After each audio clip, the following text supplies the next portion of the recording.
الحمد للہ رب العالمین والصلاة والسلام علی ختم النبیین اما بعد فاعوذ باللہ من الشیطان الرجیم بسم اللہ الرحمن الرحیم الصلاة والسلام علیک یا رسول اللہ وعلی آلک واصحابک یا حبیب اللہ الصلاة والسلام علیک یا نبی اللہ وعلی آلک واصحابک یا نور اللہ۔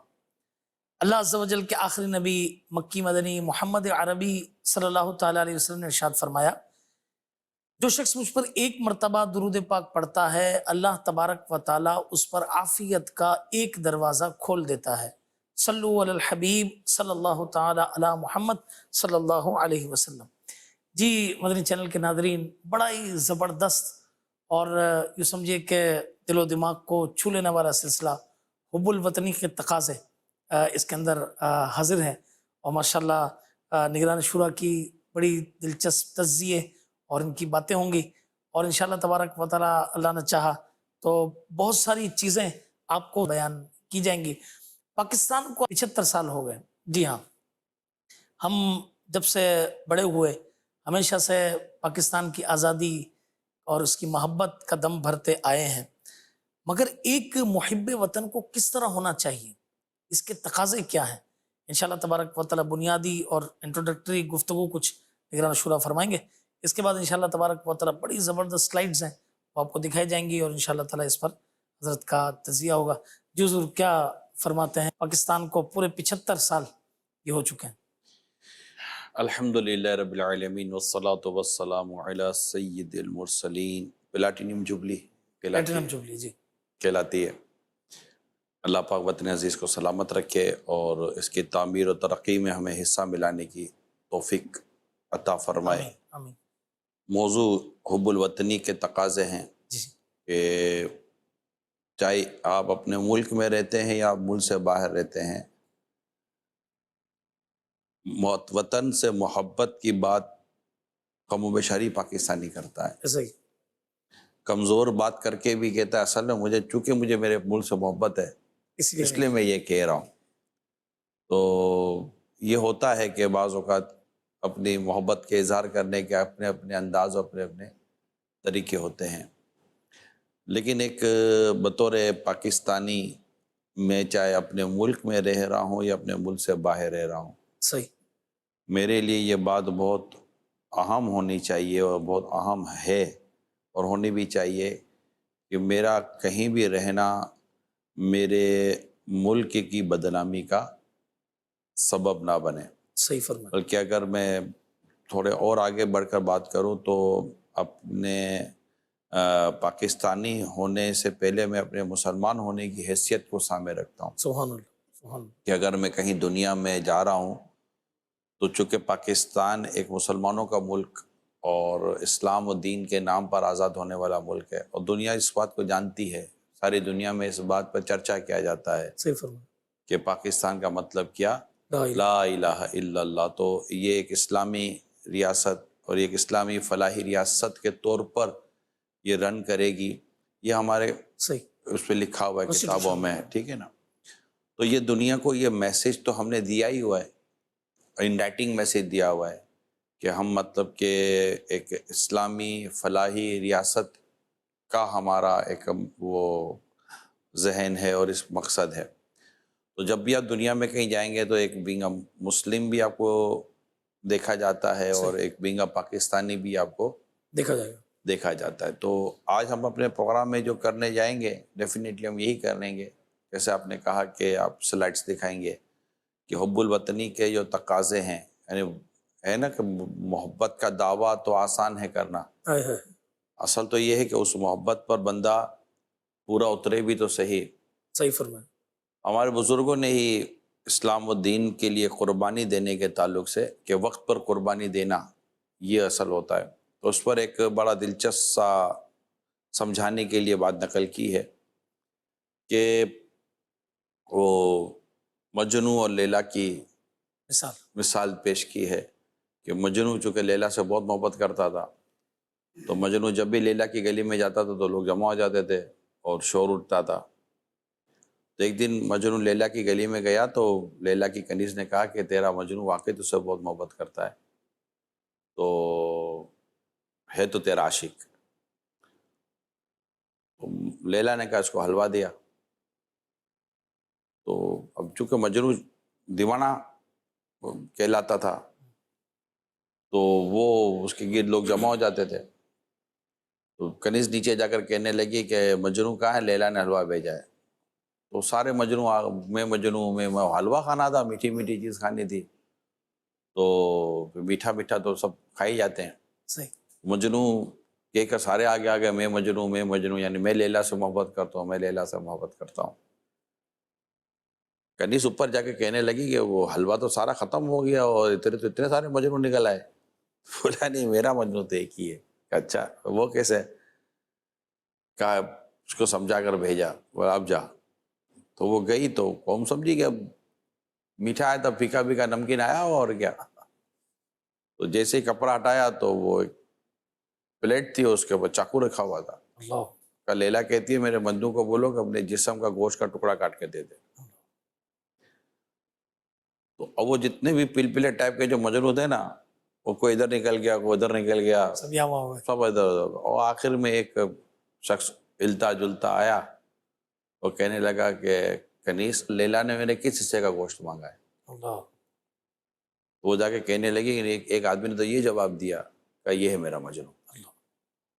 تو وہ امتحان یہ صرف سمجھانے کے جی لیے ایک ایگزامپل کے طور پر دیا ہے کہ وہ کہ ایک امتحان اور ایک آزمائش میں جو محبت دیکھی جائے گی اور محبت کا جو ایک چیک کیا جائے گا کہ کہتے ہیں نا سکھ کے ساتھی ہزار, اللہ اللہ, دکھ میں تو سایہ اپنا سایہ بھی ساتھ چھوڑ دیتا ہے.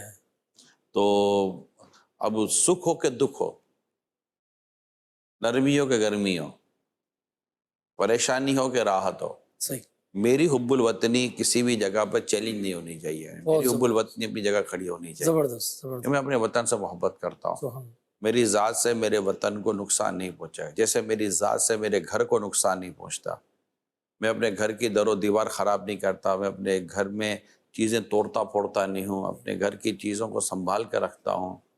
تو اگر کیونکہ مجھے میرے گھر سے محبت ہے, اور اگر وہ گھر کرائے کا ہے تو آپ کی محبت کا انداز کچھ اور ہوگا, وہ کون سا اپنا گھر ہے. صحیح.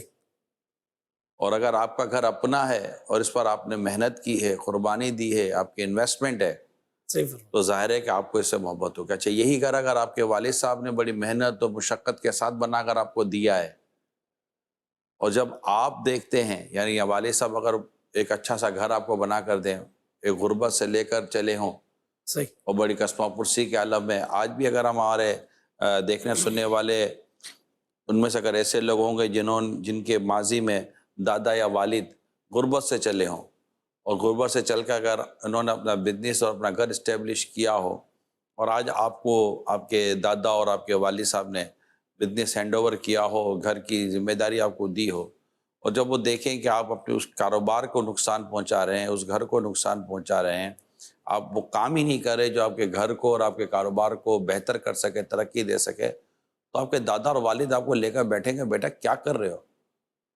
دادا پوتے کو سمجھائیں گے, باپ بیٹے کو سمجھائیں گے, کیا کر رہے ہو, ہم نے تمہیں یہ مال تیار ملا ہے, صحیح بات, تمہیں یہ کاروبار تیار ملا ہے, تمہیں یہ گھر تیار ملا ہے, تمہیں کیا پتہ کہ اس گھر کو بنانے میں اور اس گھر کو آباد کرنے میں اور اس کاروبار کو اسٹیبلش کرنے میں ہم نے کتنی محنت کی ہے.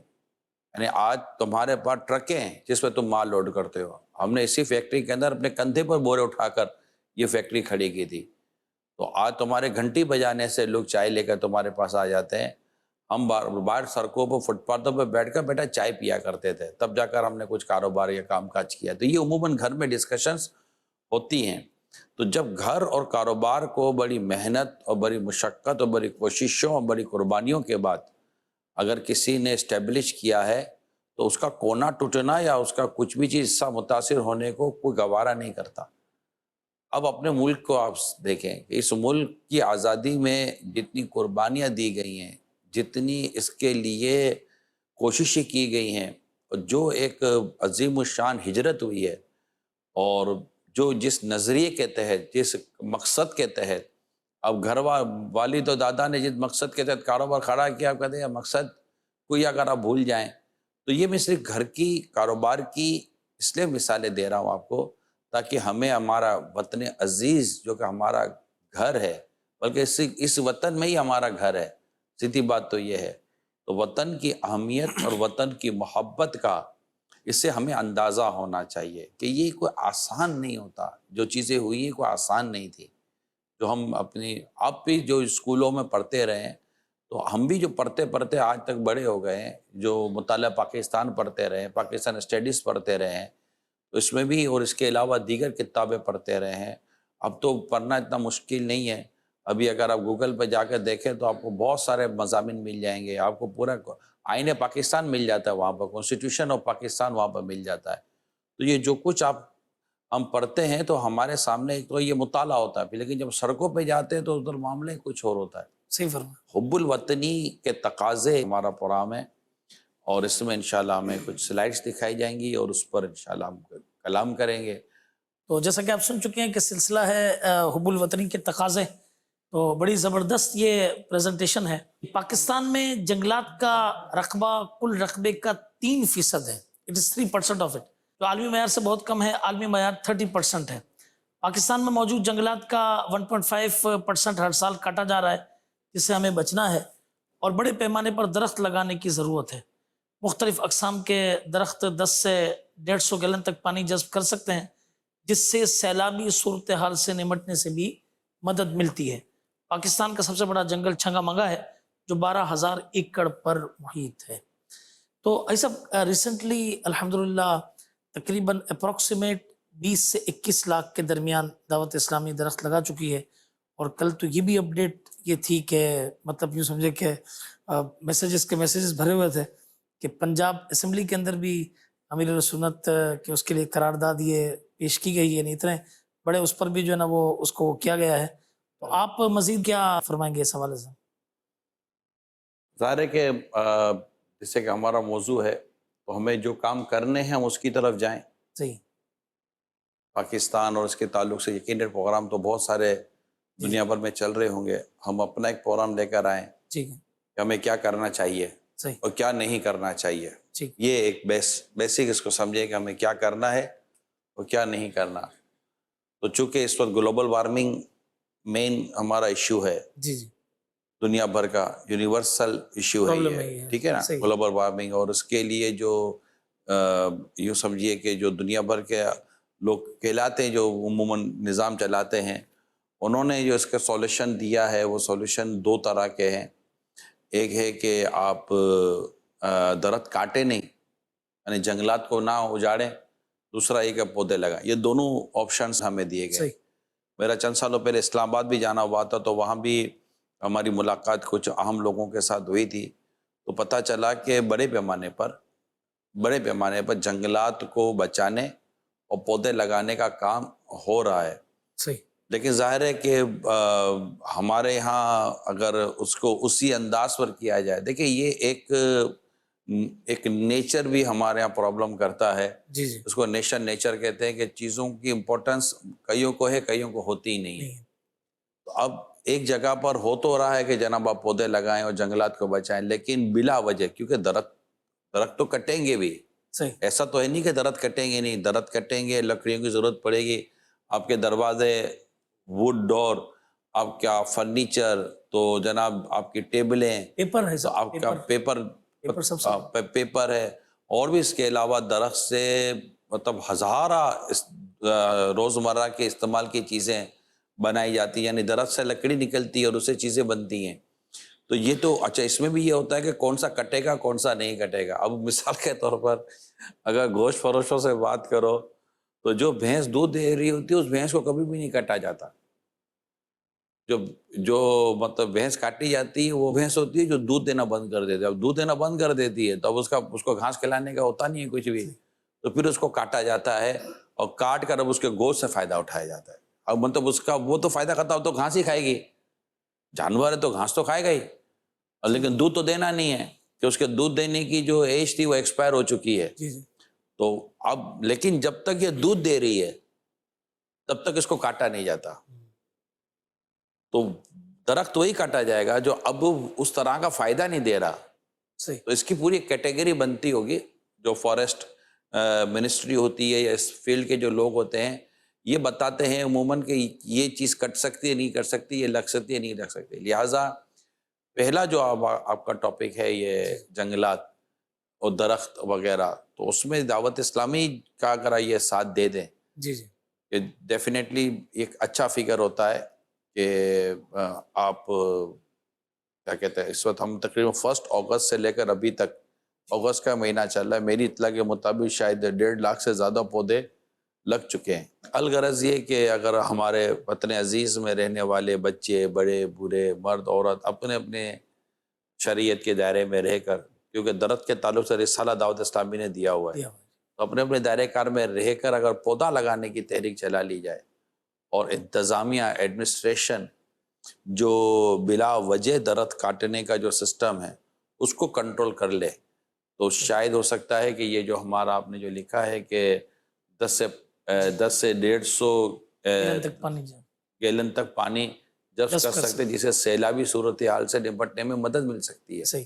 آج جو ملک کو اسپیشلی بلوچستان کی طرف ہم دیکھتے ہیں اور سیلابی صورتحال بنتی ہے ہمارے، اب تو سالانہ جو سیلابی صورتحال ہے اس کی پرسنٹیج بڑھتی چلی جا رہی ہے. صحیح.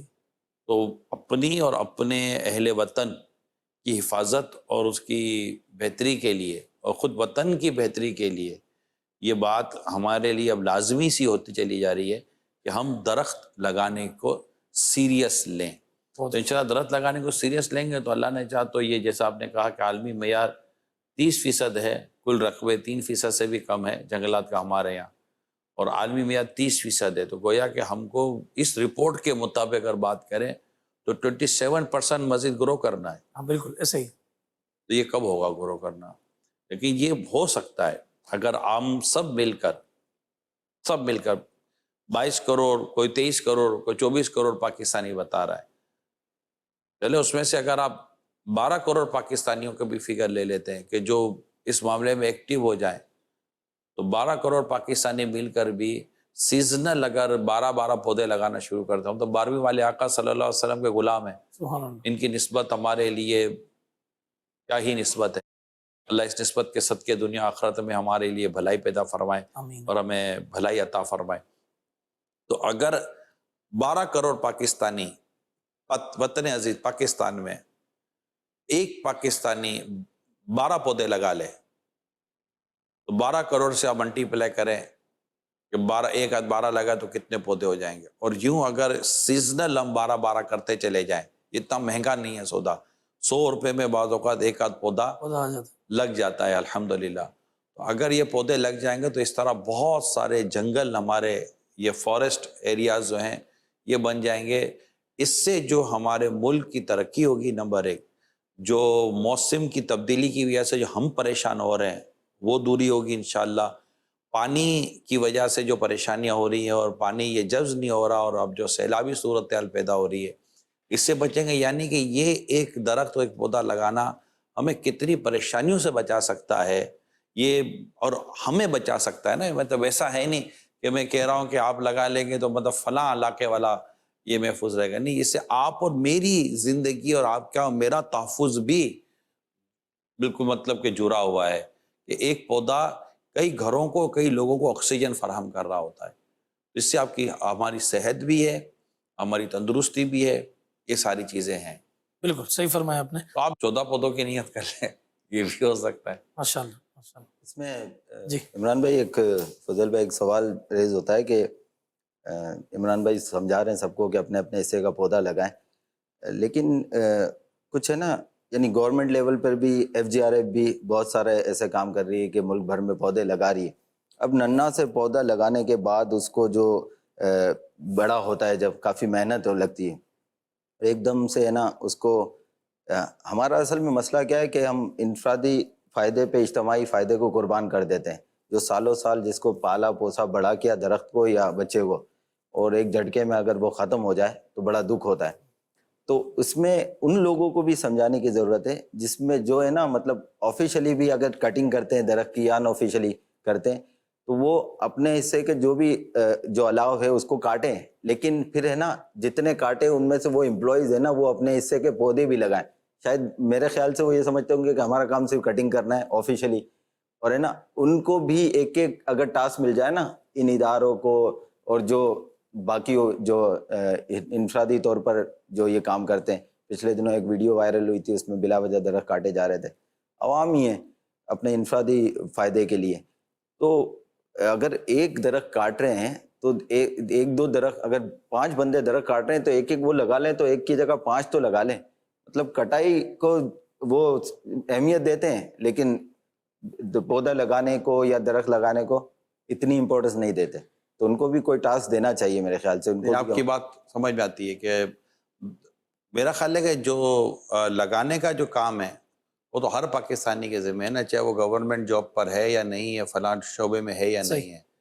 اگر ہم یوں بات کریں تو لگانا چاہیے، اور جو کاٹنے کا تو وہ اتنا ہی کاٹے جتنا کاٹنے کا، جیسا کہ میں نے بات کی تھی. کیونکہ ہم کشمیر کی طرف جاتے ہیں یا اور شہروں کی طرف جاتے ہیں تو باقاعدہ گھروں میں جو لکڑی کا استعمال ہے، فرش میں جو لکڑی کا استعمال ہے، تو الگ الگ قسم کی الگ الگ لکڑیاں ہر جگہ استعمال ہو رہی ہوتی ہیں. تو کٹے گا تو صحیح، لیکن آپ کی بات درست ہے کہ کٹنے کے ساتھ ساتھ اس کے لگنے کی بھی ایسی صورت ہو، اور جس کو کاٹنے کی ذمہ داری دی گئی ہے اگر اس کو لگانے کی بھی اخلاقی ذمہ داری دے دی جائے تو انشاءاللہ فائدہ ہوگا. اصل میں یہ دعوت اسلامی کا مدنی چینل کا پلیٹ فارم ایسا ہے نا، یہاں سے جو بات جاتی ہے نا، اور لوگ اللہ سے امید ہے کہ سن بھی رہے ہوں، تو اس میں یہاں سے جو پلیٹ فارم سے، اس پلیٹ فارم سے جو بات آتی ہے نا، تو وہ بڑی اثر کرتی ہے نا، اور لوگ اس سے متاثر ہوتے ہیں. اور اس کو تو مطلب ایک یہاں سے ایک ڈائریکٹلی آپ، میرا ایک وہ ہے کہ آپ ڈائریکٹ میسیج دیں کہ یہ آپ کریں. آپ کا میسج ڈائریکٹ جا رہا ہے، لیکن آپ کی بات ہو رہے میں پروازیں دونوں کی سی ایک فضا میں، کرگس کا جہاں ہو رہے شاہی کا جہاں ہو. تو آپ سمجھ سکتے ہیں میں کیا کہنا چاہ رہا ہوں. تو میں چاہ رہا ناظرین سمجھ رہے ہو کہ آپ کیا کہنا چاہ رہے چلتے ہیں دوسری سلائیڈ کی طرف. وہ ہے پانی. تو دیکھیے پاکستان پانی کے لحاظ سے غیر محفوظ ممالک میں 14 نمبر پر ہے. ایک رپورٹ کے غیر مطابق محفوظ ممالک میں جی، ایک رپورٹ کے مطابق پاکستان ہر سال 10 ٹریلین گیلن پانی ضائع کر دیتا ہے. پانی کے ذخائر بنا کر، پانی کی تقسیم کو بہتر بنا کر اور لوگوں کو شعور دے کر پانی جیسی قیمتی نعمت کو بچایا جا سکتا ہے. پاکستان میں میٹھا پانی سب سے زیادہ زراعت میں، ایگریکلچر میں استعمال ہوتا ہے، اور جدید طریقوں سے کاشتکاری کر کے بہت سا پانی بچایا جا سکتا ہے. تو فرام دی ٹیپ واٹر، گھر کے اس سے لے کر، اب میں ایک بات سنانا چاہتا ہوں. سنائیں. اس میں سنانا چاہتا ہوں. ہم بینکاک سفر میں تھے اور حاجی صاحب آئے اور ہم ظاہر بات ہے وہاں پہنچے سفر سے کھانے کے لیے. تو جہاں ہم تھے تو وہیں خود ہی جیسے کام کر رہے تھے یہ، تو چائے غالباً بنائی، اور پھر اس کے بعد چونکہ یہ بھی ہمارے ایک ماحول کا ایک بڑا زبردست ایک اس کی تربیت ہے کہ کسی کے گھر جائیں تو وہاں رہنا کیسے ہے. تو ہم وہاں پر تھے تو نگران شورا ہوں تو آپ سمجھ سکتے ہیں کہ وہاں پہ کتنا ہر حوالے سے ماشاءاللہ ان کی ایک سوچ ہے. تو ہم نے کہا کہ بھئی ہم برتن بھی ہاتھوں ہاتھ رات میں ہی اس کو ترکیب کر دیتے. تو ہم برتن اس میں بالخصوص چائے کا وہ دھونے لگے، اور اس میں حضرت اوپر سے لے کے نیچے تک تشریف لے. وہیں سے پہلے تو آواز کی رک جاؤ، تو رک گئے. پھر آئے اور کہا کہ یہ کیسے دور ہے، اس کی یہ طریقہ تھوڑی ہوتا ہے. پھر اس کو سمجھایا کہ بھئی یہ دیکھیں، یہ اتنے سے پانی میں یہ لیا، اس کو صاف کیا، اس کو ڈالا یہ پتی کو ڈسٹ بن کے اندر.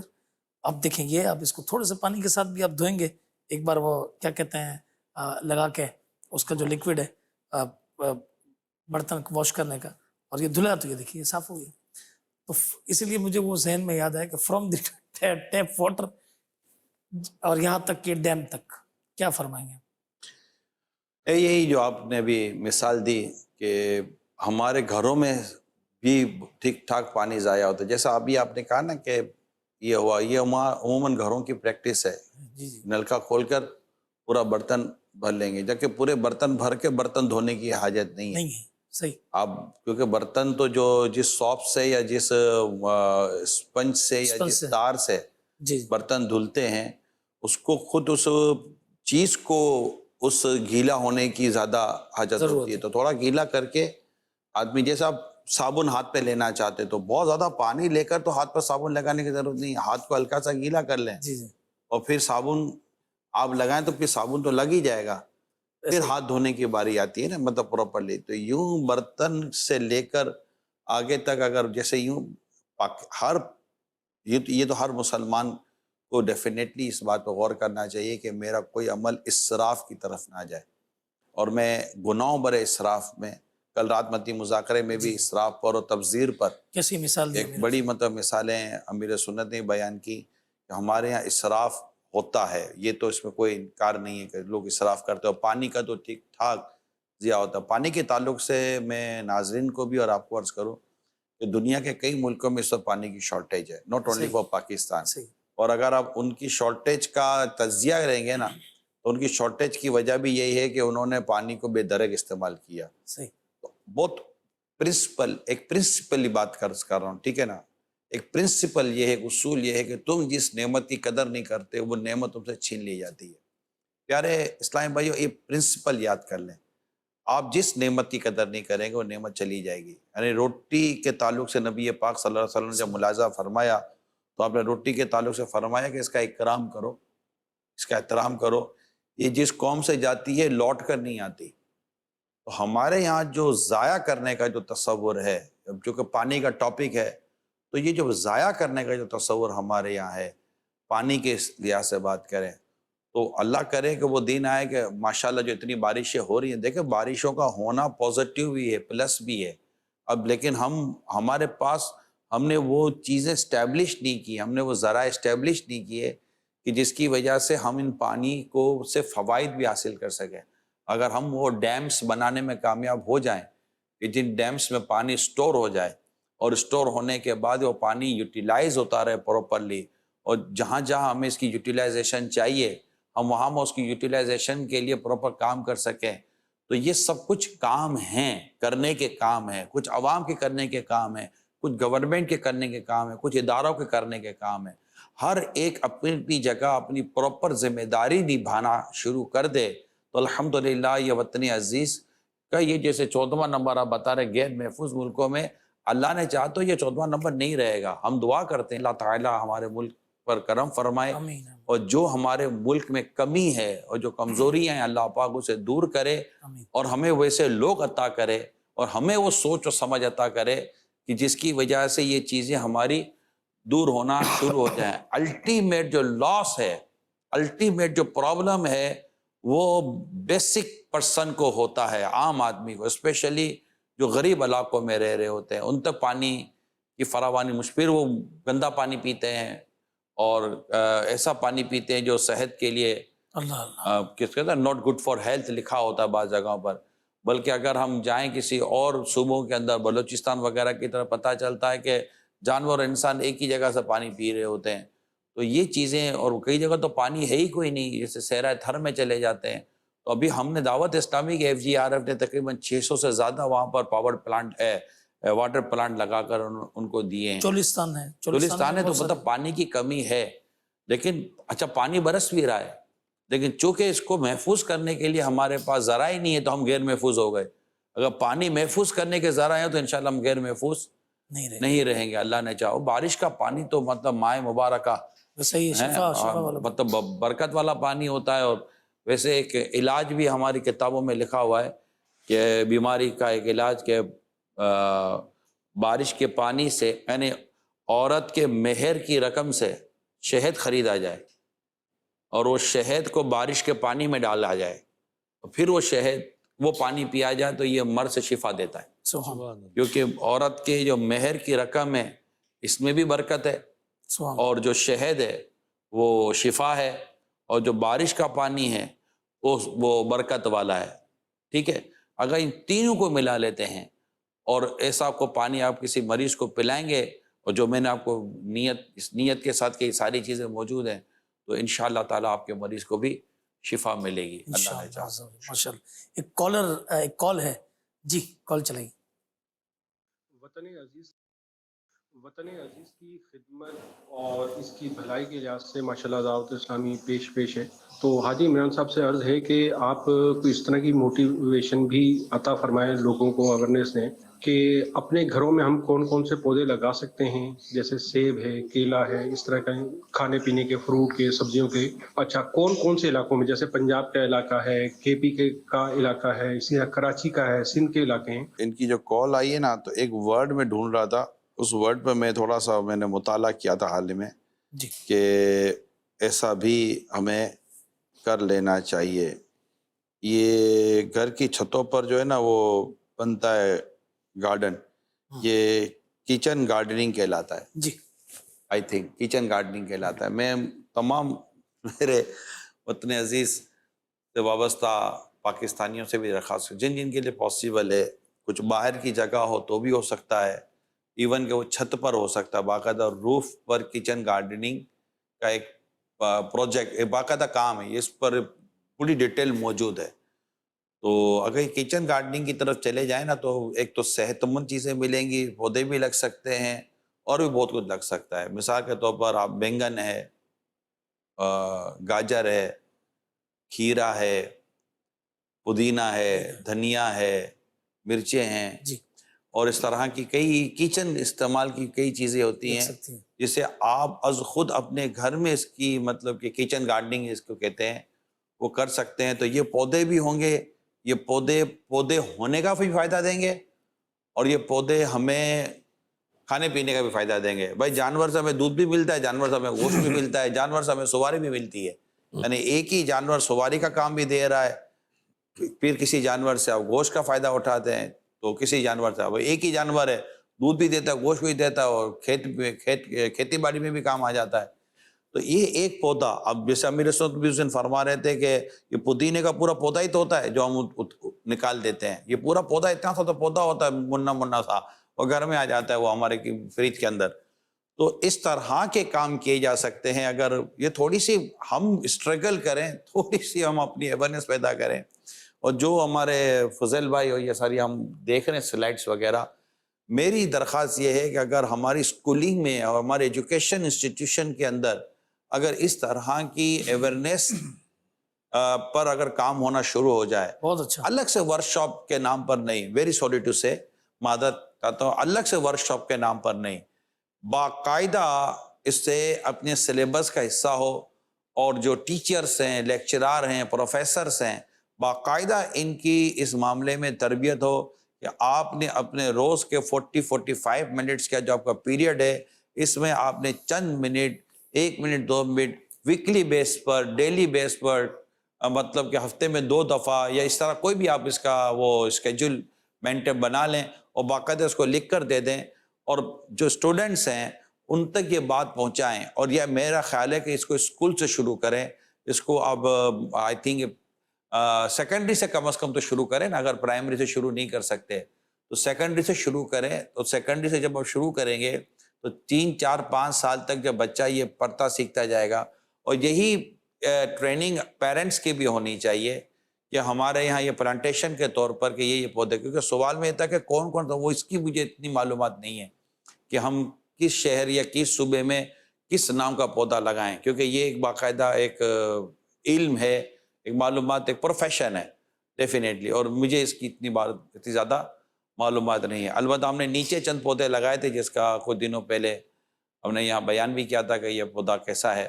امیر سنت نے پودا لگایا تھا، میں نے بھی پودا لگایا تھا. تو پودے کے تعلق سے میرے پاس ڈیٹیل تو تھوڑی سی موجود ہے کہ وہ ایسے چھتری بن جاتا ہے اور سایہ بھی دیتا ہے، یہ سارا ہم نے دکھایا تھا. تو خیر یہ آپ معلومات لیں گے، اتنا مشکل نہیں ہے کہ شہر اور صوبے کے لحاظ سے الگ الگ ہوتا ہے، مگر اس کے بھی موسم آتے ہیں نا. اب جیسے یہ اس وقت سیزن چل رہا ہے پلانٹیشن کا، پھر سیزن ختم ہو جاتا ہے پلانٹیشن کا، جب آم آیا آم چلا جاتا ہے نا، پھر پورا سال تو ہم آم نہیں اگتا. تو ہر چیز کا ایک موسم آتا ہے، تو پلانٹیشن کا ایک موسم آتا ہے، تو اس میں بالکل لگ جانا پڑتا ہے. گارڈننگ کا آپ نے جو بتایا کچن میں گارڈننگ، سمجھ رہا تھا کہ یہ یہاں سے وہ کون کرے گا، کون آپ کریں گے، خواتین کریں، آپ کر حضرات سکتے ہیں. کریں؟ ہمارے گھر میں ویسے اتنی اڑا اڑی لگی ہوتی ہے، آپ کو معلوم ہے. شہزاد بھائی آپ بھی جانتے ہوں گے، ہمارے یہاں ملک میں جو زراعت ہے، کھیتی باڑی ہے، یہ زیادہ تر کون کر رہا ہے؟ مرد عورتیں، مرد، زیادہ تر مرد کرتے ہیں. بیسک کیا ہے؟ مرد ہیں. جی جی، اچھا یہ بتائیں کہ آپ جب ہوٹل میں کھانا کھانے جاتے تو پکاتا کون ہے؟ جینٹس ہی بنا رہے تھے. مرد ہی بنا رہے ہوتے ہیں نا، تو آپ کیوں اپنے آپ کو اتنا وہ احساس کمتری کا شکار سمجھ رہے ہیں کہ میں نہیں کر سکتا؟ You can do it if you want to can. اگر آپ کرنا چاہتے ہیں تو انشاءاللہ آپ کر سکتے ہیں. آپ پودا لگا سکتے ہیں شہزاد بھائی، اور آپ باقاعدہ کچن گارڈننگ کر سکتے ہیں، اور آپ پودینہ کا لگا بھی سکتے ہیں، پودینہ اکھاڑ بھی سکتے ہیں، اور پودینے کو الگ سے صاف کر کے اس کو پکانے کے لیے گھر میں تیار کر کے دے بھی سکتے ہیں. ہاں ماشاءاللہ کرنا چاہے تو آپ بھی کر سکتے ہیں، میں بھی کر سکتا ہوں. میں نے بھی نیت کی ہوئی ہے کچن گارڈننگ کی، نیت کی ہوئی ہے انشاءاللہ تعالیٰ کہ یہ پاسبل ہے. یہ اچھا اس میں ہے کہ یہ آرگینک ویجیٹیبل آپ کو ملے گا.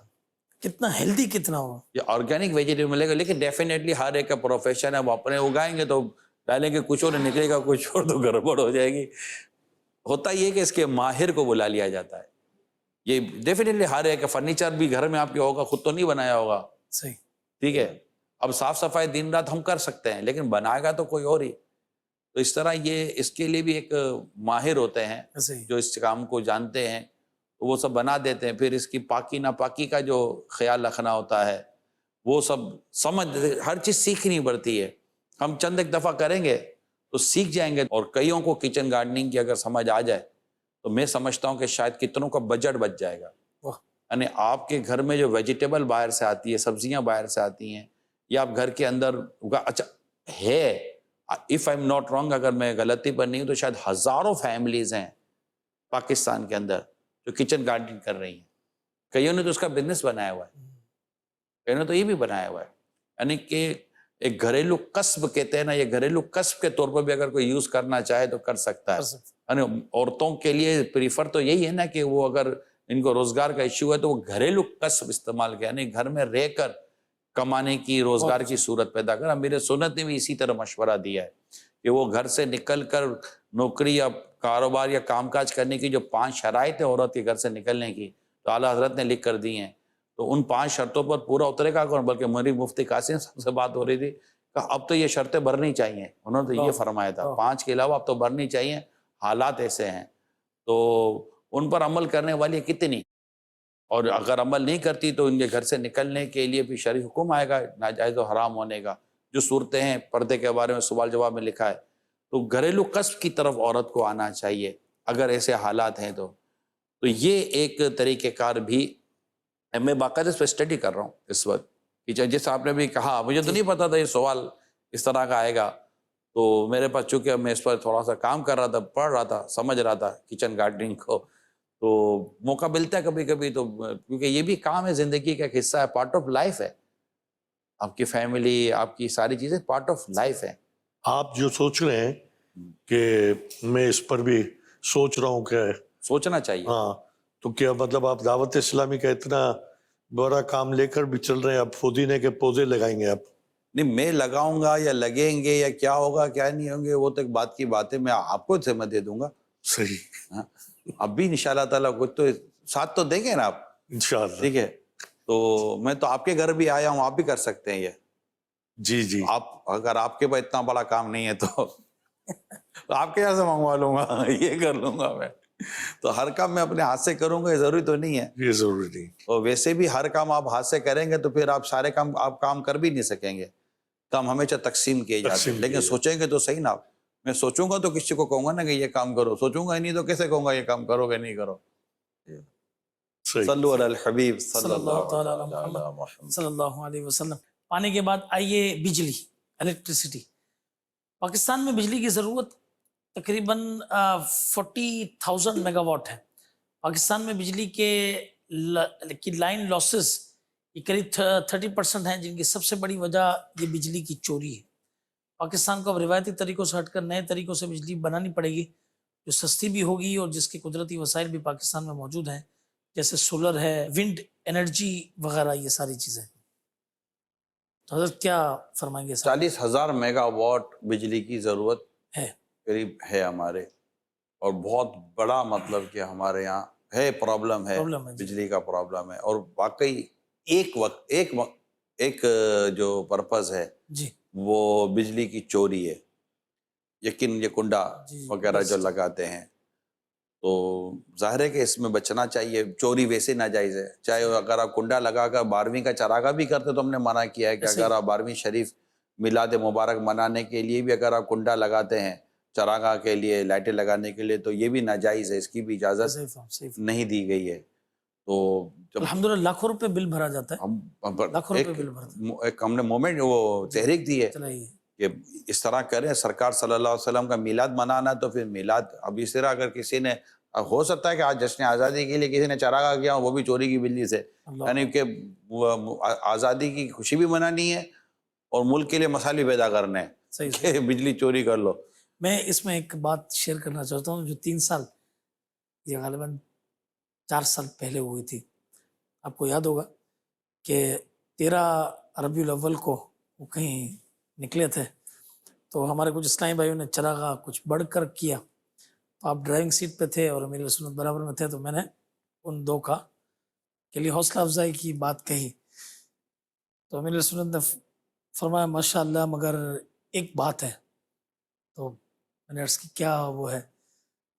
تو فرمایا کہ کچھ لائٹیں جو ہے نا وہ آپ کی, میں صبح کبھی نظر پڑتی تھی تو وہ بھی بعض اوقات کھلی رہ جاتی تھی, اس کا آپ نے کیا حل کیا؟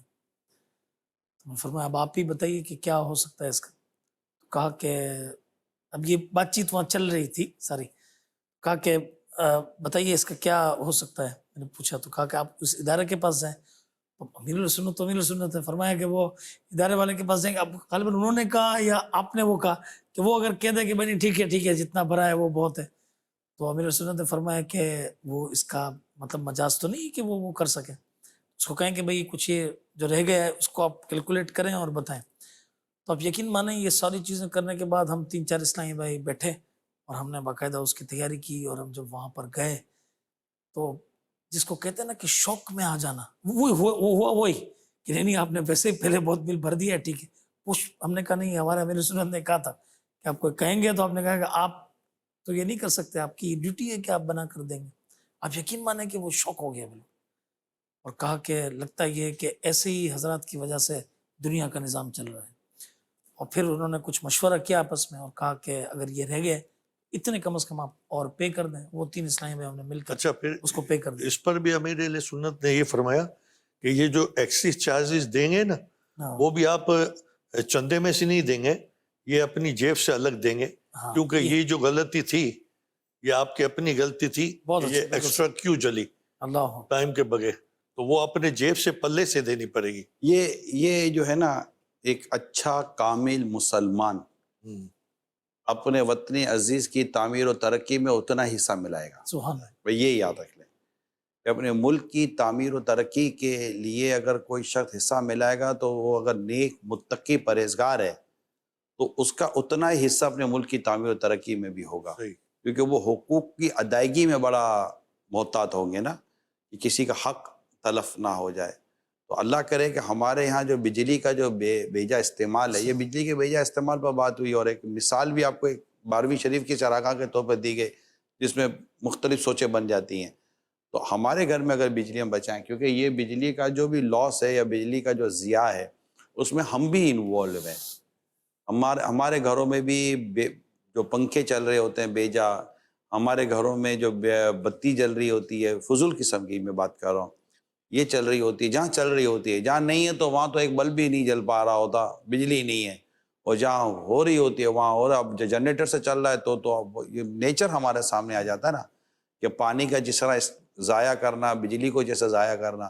تو یہ جو ضائع کرنے کا جو نیچر ہے اور جو ضائع کرنے کا جو کلچر ہے, کائنڈلی اس کو کنٹرول کیا جائے. ابھی تقریباً جگہ پر ہو رہا, پانی کی بات چلی تھی, اب آپ ادھر چلے جائیں کیا کہتے ہیں پیٹرول پمپ پر, گاڑی دھونے والے جو پانی ضائع کر رہے ہوتے ہیں, اسی طرح یہ ٹرک دھونے والے جو پانی پھینک کر, یا اچھا مالی پائپ کھلا رکھا گارڈن میں چھوڑ دیتا ہے اور بس اس کو فرق ہی نہیں پڑ رہا ہوتا کہ یہ کیا ہو رہا ہے. اس طرح ماسیاں کپڑا دھونے والی ہوتی ہیں, یہ بالٹی میں کپڑے ڈال کر نلکا کھول کر یہ چلی گئی آگے پیچھے ہو گئی, یہ پانی ضائع ہو رہا ہے.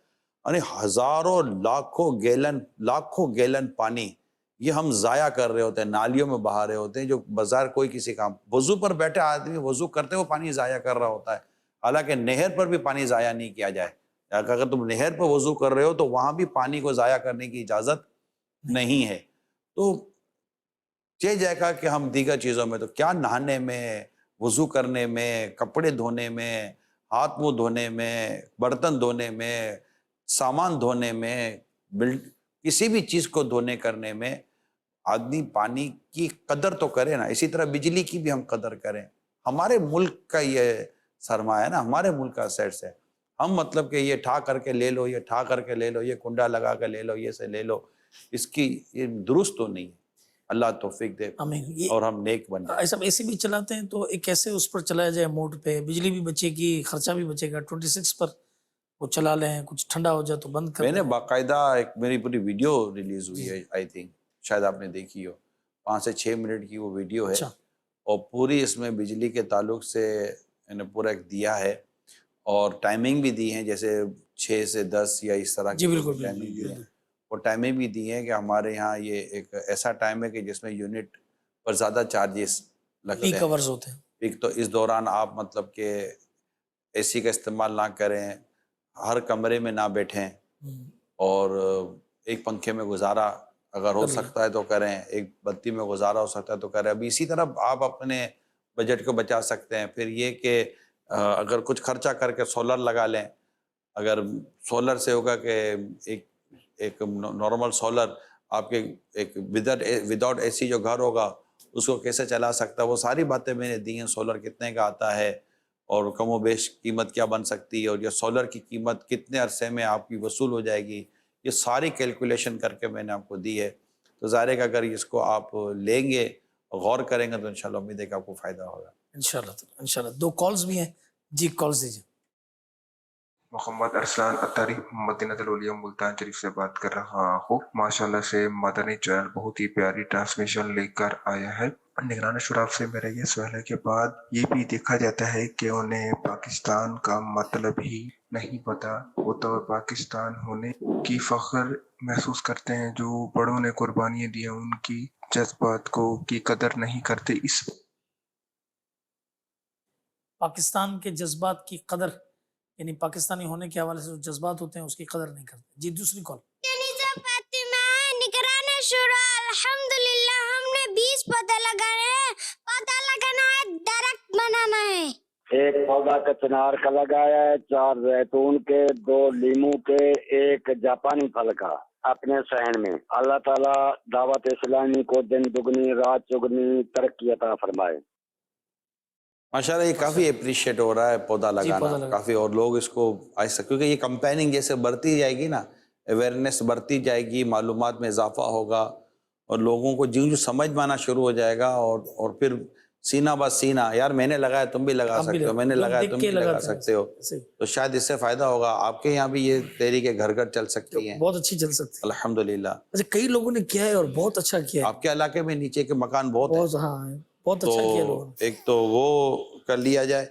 دوسرا یہ کہ شروع جب ہمارا پروگرام ہوا تھا تو کس طرح ہمیں اپنے وطن عزیز کے تعلق سے سوچنا چاہیے، قربانیوں کو سوچنا چاہیے، اس پر میں ابتدا میں ہی آئی تھنک کہ بیان کر چکا ہوں کہ حب الوطنی کے تقاضا کے طور پر اللہ پاک ہمیں شریعت مطہرہ کے مطابق اپنے وطن عزیز سے محبت کرنے اور اسے خیال رکھنے کی توفیق عطا فرمائے. آمین. ابھی بھی ہے نا، آپ نے تو اسٹارٹ لیا ہوگا، حب الوطنی کے تقاضے بھی بتائے ہوں گے. میں راستے میں آ رہا تھا، جو اللہ معاف کرے جو حب الوطنی کے تقاضے پورے ہو رہے ہیں، وہ باجے والا جو کل مذاکرے میں بھی مدنی مذاکرے میں ڈسکس ہوا تھا، جو ہمارے عوام باجے لے کے نکلی ہوئی ہے بائک پر، چھوٹا ہو بڑا ہو ینگ ہو بڑا، اتنے باجے. ایک تو یہ باجے خریدنے والے کم ہو جائیں، بیچنے والے کم ہو جائیں، ان کو بھی کچھ سمجھائیں.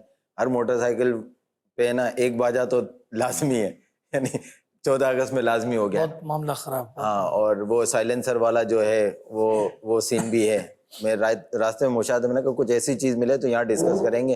سائلنسر والا کم ہے اس دفعہ، وہ باجا بہت نہیں تو باجے کا ساؤنڈ ہی اتنا زیادہ ہے، سائلنسر کو نکالنے کی ضرورت نہیں پڑ رہی ہے. ایک باجا کسی کے پاس سے بجا کے چلے جائے نا تو دوسرا بائک والا گر بھی جائے گا، اتنا پریشر ہو رہا نہیں ہے نا. تو یہ باجے والوں کو کچھ، عمران بھائی. اور میرے سنن نے کل بڑا پیارا ایک جملہ فرمایا تھا کہ باجا ہٹانا ہے، پودا لگانا ہے اور درخت بنانا ہے. سبحان اللہ. تو دیکھیں یہ جو آپ جو ارشاد فرما رہے ہیں نا، اس کا مسئلہ یہ ہے، ایک قومی طور پر یا انٹرنیشنل طور پر اگر میں آپ سے ڈسکس کروں، ہمارے یہاں خوشی منانے کا جو انداز ہے نا بہت چینج ہے، اور خوشی کے انداز کو جب تک کہ شریعت کا لبادہ نہیں اڑایا جائے گا، شریعت کا لباس سے پہنایا جائے گا، یہ کمپلینٹس رہیں گی جو آپ کہہ رہے ہیں۔ لوگ اس کو خوشی منانا کہتے ہیں، ہم جب کہتے ہیں یار یہ تو خوشی کا موقع ہے نا۔ اب خوشی کے موقع پر میوزک، خوشی کے موقع پر آپ کا بے پردگی، خوشی کے موقع پر یہ شور بالکل اور یہ جو ہولر بازی وغیرہ ہو رہی ہوتی ہے، پھر اس میں جو لوگوں تکلیفیں ہو رہی ہوتی ہے۔ میں خود اپنے گھر کے اندر یہ جو آپ کہہ رہے ہیں اور اس طرح کا مطلب کہ ساؤنڈ میرے گھر بھی پہنچ رہا تھا۔ میں اس میں ایسا جو آپ نے بات ارشاد فرمائی نا کہ جو ہمارے یہاں پہ جس قسم کی سیلیبریشنز کی جاتی ہیں، ٹھیک ہے نا، تو اسی سلائیڈ میں ایک یہ تہوار کی تھی تو میں نے وہ نکال لی۔ اگر آپ اس کے ساتھ وہ جو نا یہ اچھا وہ ہو جائے گا، اس میں لکھا ہے کہ دیکھیں مدنی چینل کے ناظرین بھی غور کیجئے کہ امپورٹڈ شدہ تہوار ہمارے معاشرے میں رچ بس گئے ہیں جو ہمارے مذہب اور معاشرتی اقدار کے خلاف ہیں۔ 2020 کی ایک سروے رپورٹ کے مطابق پاکستان میں ہر سال 900 ارب روپے شادیوں پہ خرچ کیے جاتے ہیں۔ صرف کراچی میں 168 ارب شادیوں پہ خرچ کیے گئے۔ ہماری شادیوں میں فضول رسومات پر اربوں روپے خرچ کر دیے جاتے ہیں۔ اس کے علاوہ Valentine Day, New Year night وغیرہ پر بھی اربوں روپے خرچ کر دیے جاتے ہیں۔ اچھا، ہمیں اسلام نے کچھ دیے ہیں، یعنی ایسا نہیں کہ سیلیبریشنز ہم کر سکتے ہیں، مگر اس کا ایک ہم نے کلام پڑھے بالکل اور اس طرح کی جو بھی ایک دعائیں کی اور ایک موٹیویشن ہوئی وغیرہ وغیرہ۔ اب ملنے جلنے بھائی مبارک ہو مبارک ہو مبارک ہو، ماشاءاللہ مبارک ہو، اللہ پاک وطن عزیز کو سلامت رکھے، بھائی یہی کریں گے اور کیا کریں گے؟ اب یہ جو مطلب کہ جو ہم جو کچھ کرنے جا رہے ہیں، جس طرف آپ بھی اشارہ فرما رہے ہیں، شہزاد بھائی بھی کہہ رہے ہیں کہ یار یہ جو کچھ ہو رہا ہے سب ہے تربیت پر ڈپینڈ کرتا ہے۔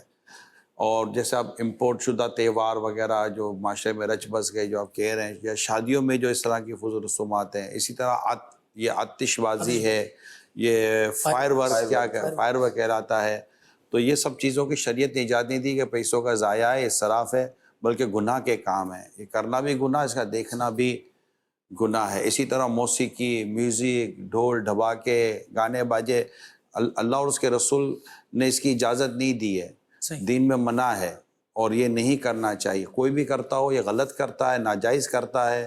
کئی کام اس کے حرام کام ہوتے ہیں، اختلاط، مرد اور عورتوں کا جمع ہونا، یہ ساری چیزیں اس کی شریعت نے اجازت نہیں دی ہے۔ دین اور اسلام کو سمجھنے کی ضرورت ہے۔ بس میں یہی سوچتا ہوں کہ جب وطن عزیز آزادی اسلام و دین کے نام پر ہوا اور ہم اللہ وحدہ لا شریک کے احکام پر عمل کرنے کے لیے ایک آزاد ریاست چاہتے ہیں اور ریاست چاہتے تھے، تو اللہ اور اس کے رسول کے جو احکام ہیں وہ تو پڑھیں، وہ تو سمجھے کہ وہ ہیں کیا۔ اب یہ سب کچھ کر تو لیا، اتنی قربانیاں دے دیں، لیکن وہ جو رسومات تھیں اس کے لیے ان رسومات کی پبلک کا آنا ہمارے پاس ضروری نہ تھا، ان کے کلچر کے آنے کے لیے ان لوگوں کا آنا ضروری تھا۔ میڈیا کافی ہے، اب تو میڈیا ہی گھر کے اندر داخل ہو جاتا ہے نا، ان افراد کا آنا تو ضروری نہیں ہے۔ تو اب ہے بات وہی جو میں نے شروع میں بھی عرض کی تھی کہ جب تک ہمارے تعلیمی اداروں میں یہ چیزیں نہیں ذہن میں، اب تعلیمی اداروں میں ذہن میں کیا بیٹھے گا کہ ان کے لیے بھی تو سال میں 2 سے 3 دفعہ اس طرح کے فنکشنز کیے جاتے ہیں، اس طرح کے پروگرام کیے جاتے ہیں، اور ان کو بھی باقاعدہ بتایا جاتا ہے، ان کی بھی سیلیبریشن کا یہی انداز ہوتا ہے۔ تو جو یہ سیلیبریشن کے جو انداز ہیں، پھر اس میں جس بے حیائی کے ساتھ کام کیا جاتا ہے، جس بے حیائی کے ساتھ باتیں کی جاتی ہیں، نتیجہ کیا نکلتا ہے کہ ہمارے یہاں بالکل اسلامی کلچر معاذ اللہ ثم معاذ اللہ، پھر اس پر تنقید کی جاتی ہے کہ جناب یہ اس طرح۔ آپ یہ غور کریں کہ جو ماحول ہم بنا رہے ہیں اسکول میں، کالج میں، یونیورسٹی میں، شادی میں، دیگر ہماری جو تقریبات ہیں اس کے اندر جو ماحول ہم بنا رہے ہیں، اس ماحول نے ہمیں فوائد دی، ہمیں نقصان پہنچایا۔ اربوں روپے کا خرچ، فضول خرچ، اسراف بھرا خرچ، گناہ بھرا خرچ، پھر اسی میں بے پردگی، بے شرمی، بے حیائی، اسی میں ناچ گانا، موسیقی اور ہلڑ بازی اور جس طرح کا حرکتیں ہوتی ہیں، اسی میں غیر محرم مرد اور عورتوں کا آپس میں ملنا، ان کا آپس میں دوستیاں کرنا، پھر ان کا 2 قدم آگے بڑھنا، پھر ان کے منہ کالے ہونا، نہ کرنے والے کام کرنا، کنواری لڑکیوں کا ماں بننا، اس میں خودکشیوں کا بڑھنا، اس میں بے شرمی بے حیائی کا بڑھنا، ماں باپ کی نافرمانیوں کا بڑھنا، یہ جو کچھ بڑھنا ہے اس کی بیس کو تو پکڑیں آپ. اس کی بیس کیا ہے؟ دعوت اسلامی کی اس جو اسلام و دین کے تعلق سے دعوت اسلامی آپ سے گفتگو کرتی ہے، آپ کو جو میسج کنوے کرنا چاہتی ہے.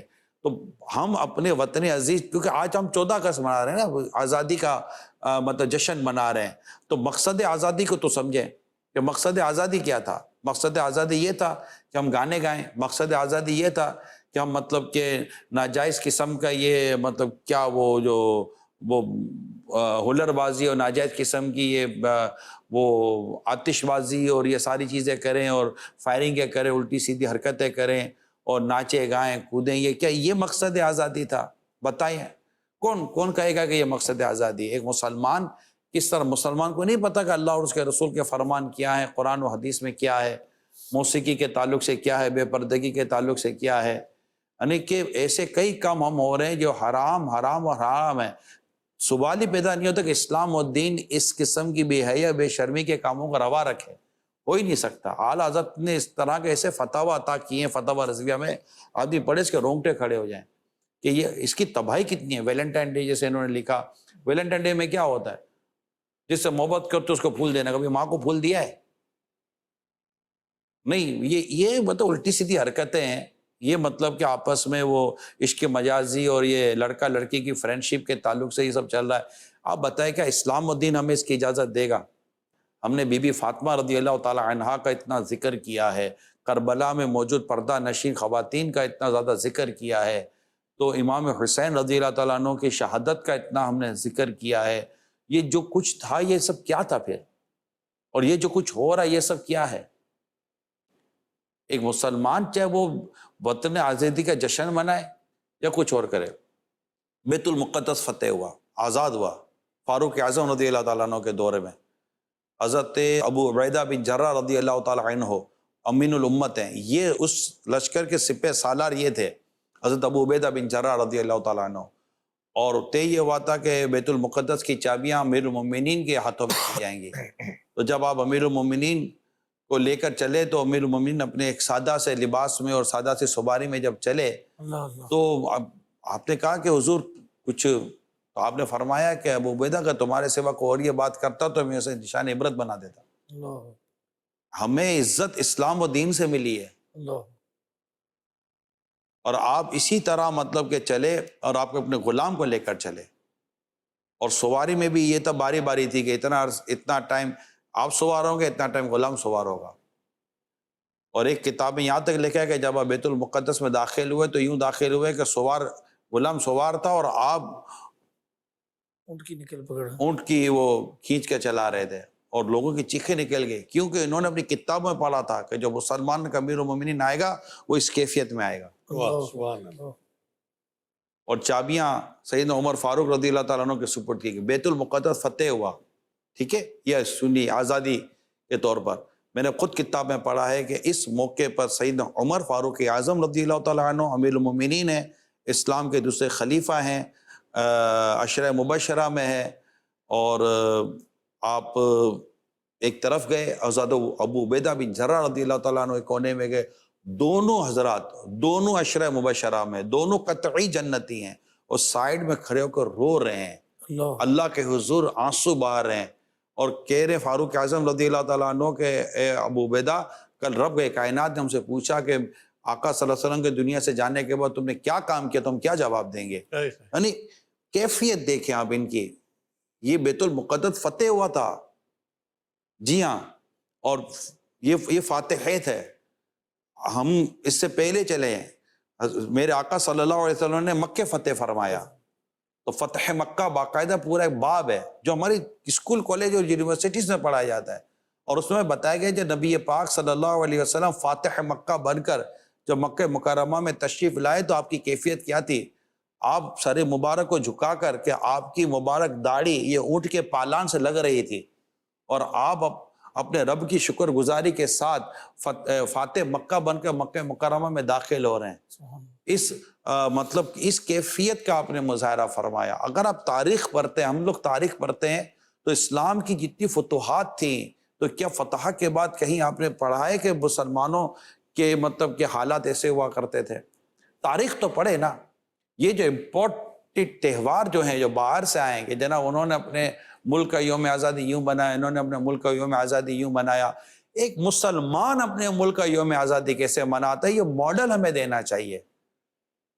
ایز اے پاکستانی میں یہ ریکویسٹ کر رہا ہوں کہ ایک وطن عزیز اور باقاعدہ بتائیں کہ یہ اسلامی جمہوریہ پاکستان ہے، ہم نے اسے اس نام سے آزاد کیا، ہمارے مقاصد یہ تھے، اور ہم اپنا یوم آزادی اس شان و شوکت کے ساتھ مناتے ہیں کہ ہمارے پورے یوم آزادی میں کہیں بھی ہمارے رب کی نافرمانی آپ کو نہیں ملے گی، اور ہمارے اپنے رب کا شکر ادا کرتے ہیں. اور پورے بڑے لیول پر بالکل بڑے سطح پر، اور گورنمنٹ سے لے کر نیچے تک ہر جگہ پر شکرانے کے نوافل ادا کیے جائیں، اور باقاعدہ اس پر اعلانات ہو کہ یہاں مطلب کہ شکرانے کے نوافل ادا کیے جائیں گے، وطن عزیز کے لیے دعا کی جائے گی. اور اس کے علاوہ اور بھی کچھ کیا جا سکتا ہے اگر اس پر ہم غور کریں تو. یہ خوشی منانے کے وہ طریقے جسے اسلام اور دین نے پسند کیا، محمود ہے، پسندیدہ ہیں اور درست ہیں، اور وہ بھی ہیں جن پر ٹھیک ہے مطلب اللہ اس کے رسول نے منع نہیں کیا اس طرح خوشی منانے پر، وہ بھی ٹھیک ہے ہم اپنے ساتھ رکھتے ہیں کہ منع تو ہے ہی نہیں، مگر جس کا منع ہے وہ ہمیں نہیں کرنا چاہیے. یہ مقصد آزادی سے ہٹنا ہے، اور مقصد آزادی ہمارا ان رائٹنگ موجود ہے، اور ہمارا بچہ جانتا ہے کہ ہمارا مقصد آزادی کیا ہے. تو یہ جو کچھ سڑکوں پر غیر شرعی کام ہو رہے ہوتے ہیں نا، ہر ہونے والا سڑک پر کام غیر شرعی ہو یہ ضروری نہیں ہے. کوئی خوشی کے طور پر، کوئی اس طرح کے جشن کے طور پر باہر نکلا ہے تو ہر ایک کا باہر نکلنا ناجائز ہو، گناہ ہو، یہ ضروری نہیں ہوتا. اب ہر ایک کے اس کے فعل پر، اس کے عمل پر، اس کے ایکشن پر ہی کلام کیا جا سکے گا. ایک کال بھی ہے. نگران شورا، میری آپ کی بارگاہ میں یہ عرض ہے کہ آج ہماری نوجوان نسل جو ہے نا وہ بہت زیادہ سستی اور کائلی کا شکار ہو چکی ہے. تو آپ جشن آزادی کے موقع پر ہماری نوجوان نسل کو کیا نصیحت فرمائیں گے کہ وہ سستی کائلی کو چھوڑ کر اپنے گول کو اچیو کرنے میں مگن ہو جائیں؟ 2-3 سلائیڈز پہلے میں آپ کو دکھا دیتا ہوں کہ سوال کے ضمن میں. ایک تو یہی سلائیڈ ہے جو اس وقت آپ دیکھ رہے ہیں کہ تعلیمی اداروں کے جو حالات ہیں، اور اس وقت I think if I am not 70%، یعنی لکھا ہوا میری معلومات کے مطابق 70 اور مور دین 70% جو نشہ ہے وہ ہمارے تعلیمی اداروں میں دیا جا رہا ہے. تو یہ تعلیمی اداروں کا حال ہے ہمارا، جو اس وقت لکھا بھی ہوا ہے آپ کے سامنے کہ نشے، پارٹی کلچر، دیگر برائیاں. تو مطلب کہ وہ کئی جگہ پر تو تعصب پسندی بھی اپنی جگہ پر آئی ہوئی ہے، اور پھر استادوں کے ساتھ جو بد اخلاقیاں ہیں، ٹیچرز کے ساتھ جو بد اخلاقیاں ہیں. تو یہ جو کچھ ہمارے تعلیمی اداروں میں ہو رہا ہے، اس ہونے کے بعد آپ مجھے بتائیے کہ آپ کس نوجوان سے کس طرح کی امید ہے. کہ اسی طرح نشہ، ابھی آپ کے سامنے ایک سلائیڈ آئے گی، اس کا تعلق نشے سے ہے. وہ بھی سلائیڈ اگر آپ دیکھیں گے تو انشاءاللہ آپ کو میں جو آپ نے جو سوال کیا اس کے جواب کی طرف ہم جاتے ہیں. تو نشہ بھی چونکہ ہمارے یہاں بڑھ رہا ہے، تو اب نشے میں پلا بڑا ایک نوجوان وہ کس طرح مطلب کہ وہ ایک اچھی پرفارمنس دے سکتا ہے. اب دنیا بھر میں نشے میں مبتلا افراد کی تعداد 27 کروڑ سے زائد ہے. اقوام متحدہ پاکستان میں 70 لاکھ نشے کی لت میں مبتلا ہیں. پاکستان میں 2 کروڑ افراد شراب نوشی کرتے ہیں. پاکستان میں ہر سال 24,000 نئے افراد نشے میں مبتلا ہو رہے ہیں. پاکستان میں نشے کرنے والوں کی اکثریت 35 برس سے کم عمر کی ہے. اب بتائیے، اب 35 برس سے کم عمر کے لڑکے، اور اس میں لڑکیاں بھی شامل ہیں، نوجوان یہ شامل ہے. میری جس سطح پر بھی بات تھی، پریسیڈنٹ سے لے کر، یہ میں آج آپ کو ایک بار پھر بیان کر، پریسیڈنٹ سے لے کر نیچے تک آپ اترتے چلے جائیں، جہاں جہاں میری ڈسکشنز ہوئی ہیں، میجورٹی میں نے نشے پر بات کی ہے.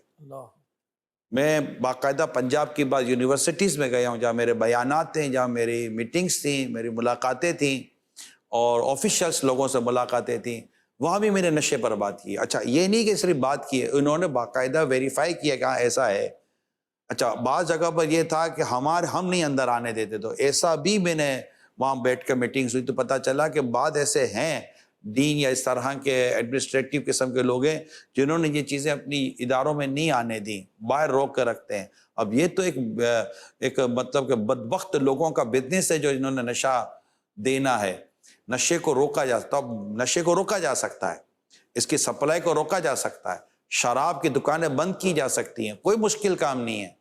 جب آپ ہمارے موٹر سائیکل چلائیں، جب آتے ہیں آپ قانون پر تو موٹر سائیکل چلانے والوں کو ہیلمٹ پہنا دیتے ہیں، کاروں پر کالے شیشے کرنے والوں کے آپ شیشے پر کالے وہ پیپر اتروا دیتے ہیں. آپ آئیں تو ہو جاتا ہے کام، اور جب قانون آتا ہے آگے کے ایکشن میں تو پھر اس کا ریئیکشن ہم نے بھی دیکھا ہے کہ وہ چینج آنے شروع ہو جاتی ہیں. تو کیا شراب کی دکانیں بند نہیں ہو سکتی؟ شراب کی سپلائی بند نہیں ہو سکتی؟ میں نے ابھی لاسٹ ہی جو بیان کیا تھا محرم الحرام کا، میں باقاعدہ ایک ایسے اسی زمین پر موجود میں ایسے حصے کو جانتا ہوں، میں نام نہیں لینا چاہتا، ایسے حصے کو جانتا ہوں جو ایک اسلامی ملک کی ہے، اور اس کے ایک حصے کو جانتا ہوں کہ جہاں شراب آپ گاڑی میں بھی نہیں لے کے جا سکتے، جوا تو دور کی بات ہے.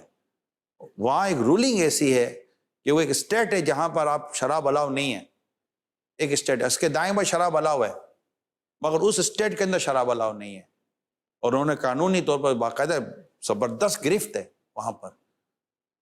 تو اگر جو اسلامی طرز عمل ہے اگر اس کو نافذ کیا جائے تو بہت کچھ ہو سکتا ہے. نشے کو روکا جا سکتا ہے، اسی طرح شراب کو بند کیا جا سکتا ہے، نشہ بند کیا جا سکتا ہے.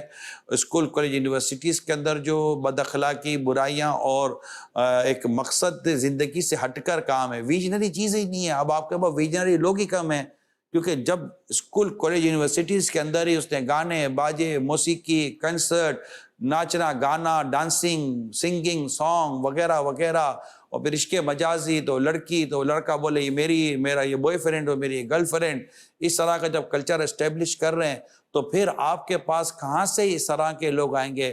کہاں سے اس طرح کے کوالیفائڈ ڈاکٹر آئیں گے؟ کب اس طرح کے کوالیفائڈ سائنٹسٹ آئیں گے؟ کب اس طرح کے کوالیفائڈ چیزیں لوگ آئیں گے؟ وہ اس کی پرسنٹیج کم ہو جائے گی، کیونکہ ان اداروں میں تو یہی بنائے جاتے ہیں نا.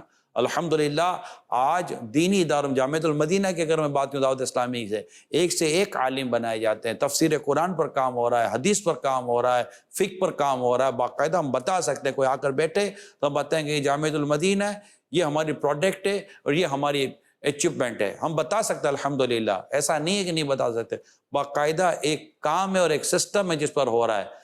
دعوت اسلامی محض ڈسکشن نہیں کرتی. اب میں اگر کچھ کہہ رہا ہوں تو ہمارے پاس ایسے شعبے، ایسے ڈپارٹمنٹ موجود ہیں. الحمدللہ اسکولنگ سسٹم دعوت اسلامی چلا رہی ہے. جامعۃ المدینہ کے نام پر مدرسۃ المدینہ کے نام پر مدرسہ دعوت اسلامی چلا رہی ہے.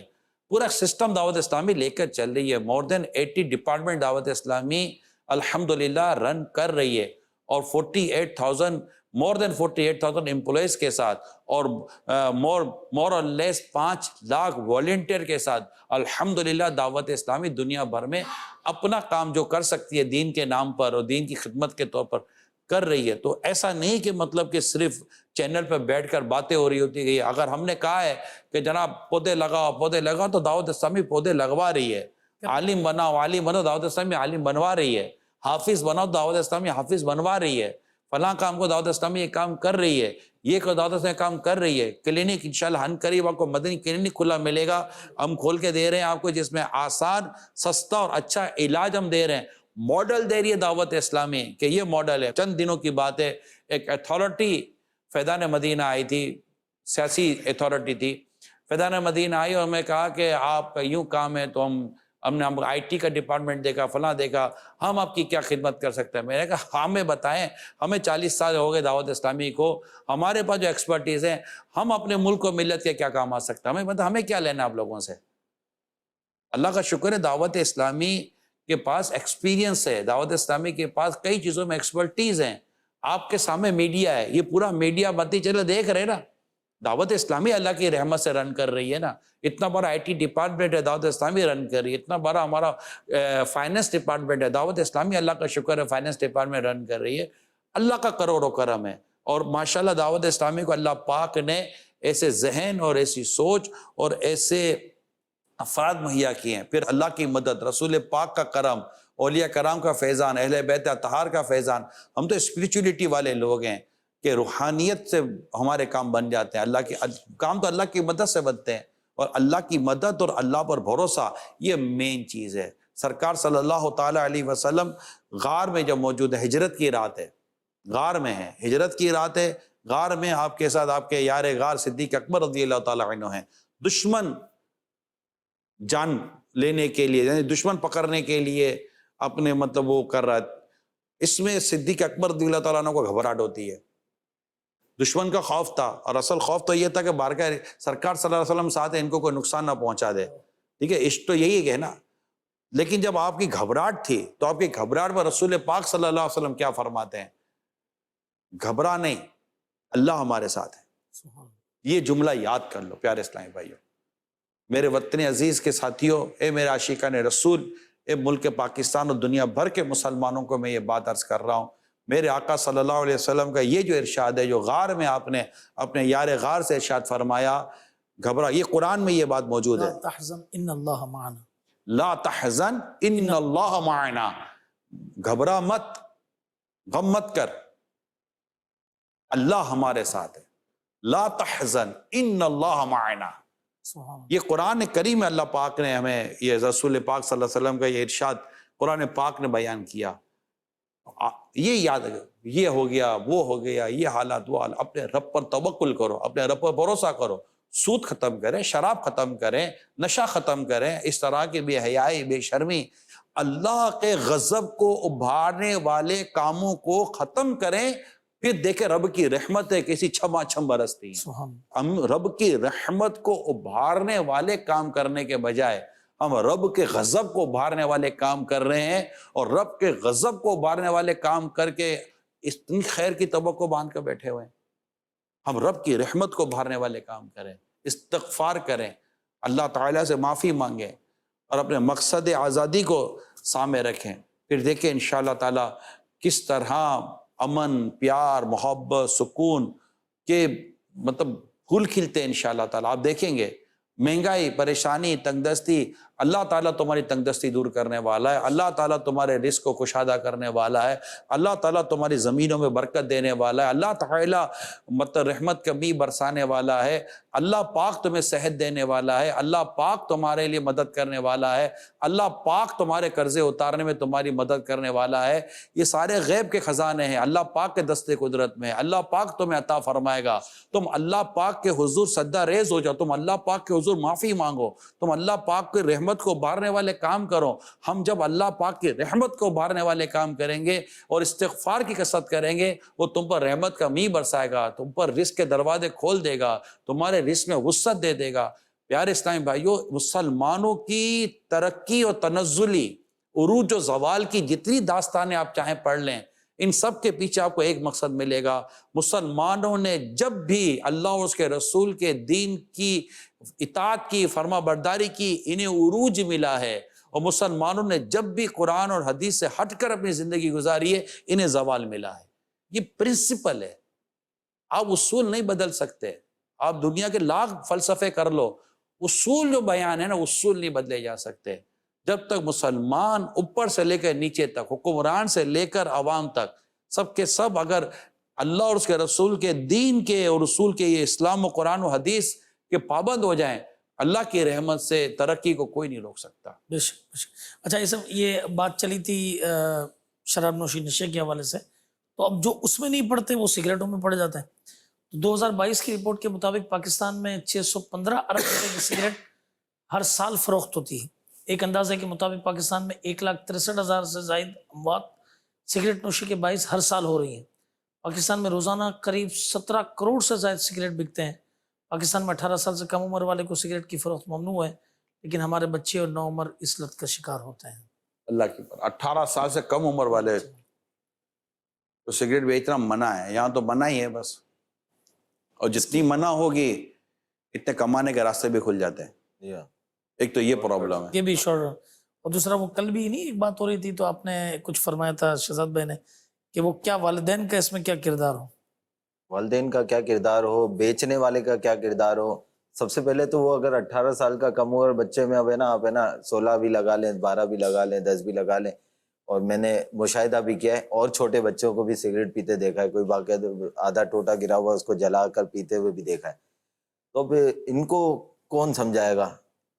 ٹیچر سمجھائیں گے, والدین سمجھائیں گے, وہ جس کے پاس خریدنے جا رہا ہے وہ انکل یا وہ جو کیبن والے وہ سمجھائیں گے, شاپ والے سمجھائیں گے بھائی یہ آپ کی عمر نہیں ہے سگریٹ پینے کی, یا نہ پئیں. وہ بیچ رہے ہیں تو بچہ خرید لیتا ہے. اب وہ اگر شاپ والے کا اپنا بچہ مانگے نا سگریٹ, نہیں بیٹا سگریٹ نہیں پیتے, دوسرے کا بچہ 10 سال کا یا 8 سال کا آ رہا ہے سگریٹ لینے, تو آپ کیوں دے رہے ہو بھائی؟ آپ اپنی, اب تو سگریٹیں بھی مہنگی ہو گئی ہے, آپ اپنی 15 روپے کی سگریٹ بیچنے کے لیے آپ دوسرے بچے کو دے دیں گے, اپنے بچے کو نہیں دیں گے. تو یہ بھی بہت بڑا ایشو ہے. میں نہیں دوں گا تو پھر وہ دے دے گا, اس لیے میں دے دیتا ہوں. ہاں یہ بھی سوچ ہے کہ وہ میں نہیں دے رہا تو وہ بیچ دے گا, برابر والا بیچ دے گا. میں اپنا برائی میں حصہ کیوں ملاؤں؟ سوچ تو یہ ہونی چاہیے نا. صحیح. اور جیسے انہوں نے بھی بتایا کہ اتنے ارب روپے کی سگریٹیں پھونک ڈالی, تو آپ کو نہیں لگتا کہ اگر صرف پاکستانی سگریٹ پینا بند کر دے اور اس کے پیسے جمع کرنا شروع کر دے, شاید کچھ عرصے کے بعد سگریٹ, شراب, نشہ اور دیگر فضولیات میں جتنا پیسہ اڑا رہے ہیں, یہ سارا پیسہ اگر جمع ہو جائے تو میرا خیال ہے ہمارے ملک کا قرضہ اترنے میں بھی ہم لوگوں کو تو بہت بڑا حصہ ہو جائے گا. بہت بڑا حصہ, بہت بڑا حصہ. تو یہ تو مطلب یہ سمجھنے کی باتیں ہیں, مطلب وہی نا حب الوطنی کے تقاضے جو ہمارا پروگرام ہے جی ایسے ہی. اس کی طرف اگر آپ غور کریں. اب سیکھنے کے جو ذرائع نا وہ بیسیکلی 3 تو سامنے نظر آتے ہیں جہاں تربیت ہوتی ہے, سکھایا جا سکتا ہے. سب سے پہلا ذریعہ والدین ہے, گھر. بچہ وہیں سے 4-5 سال 6 سال گزارتا ہے, پھر باہر نکلتا ہے, رائٹ. اس کے بعد جو سیکنڈ اسٹیپ آتا ہے وہ آتا ہے اسکول, کالج, یونیورسٹی یا جو بھی تعلیمی ادارہ ہے, چاہے وہ مدرسہ ہو یا جو بھی ہو, جو تعلیم سے ریلیٹڈ جو ادارے ہوتے ہیں. یہ دوسرا فیز شروع ہوتا ہے. تیسرا فیز ہے ممبر و محراب.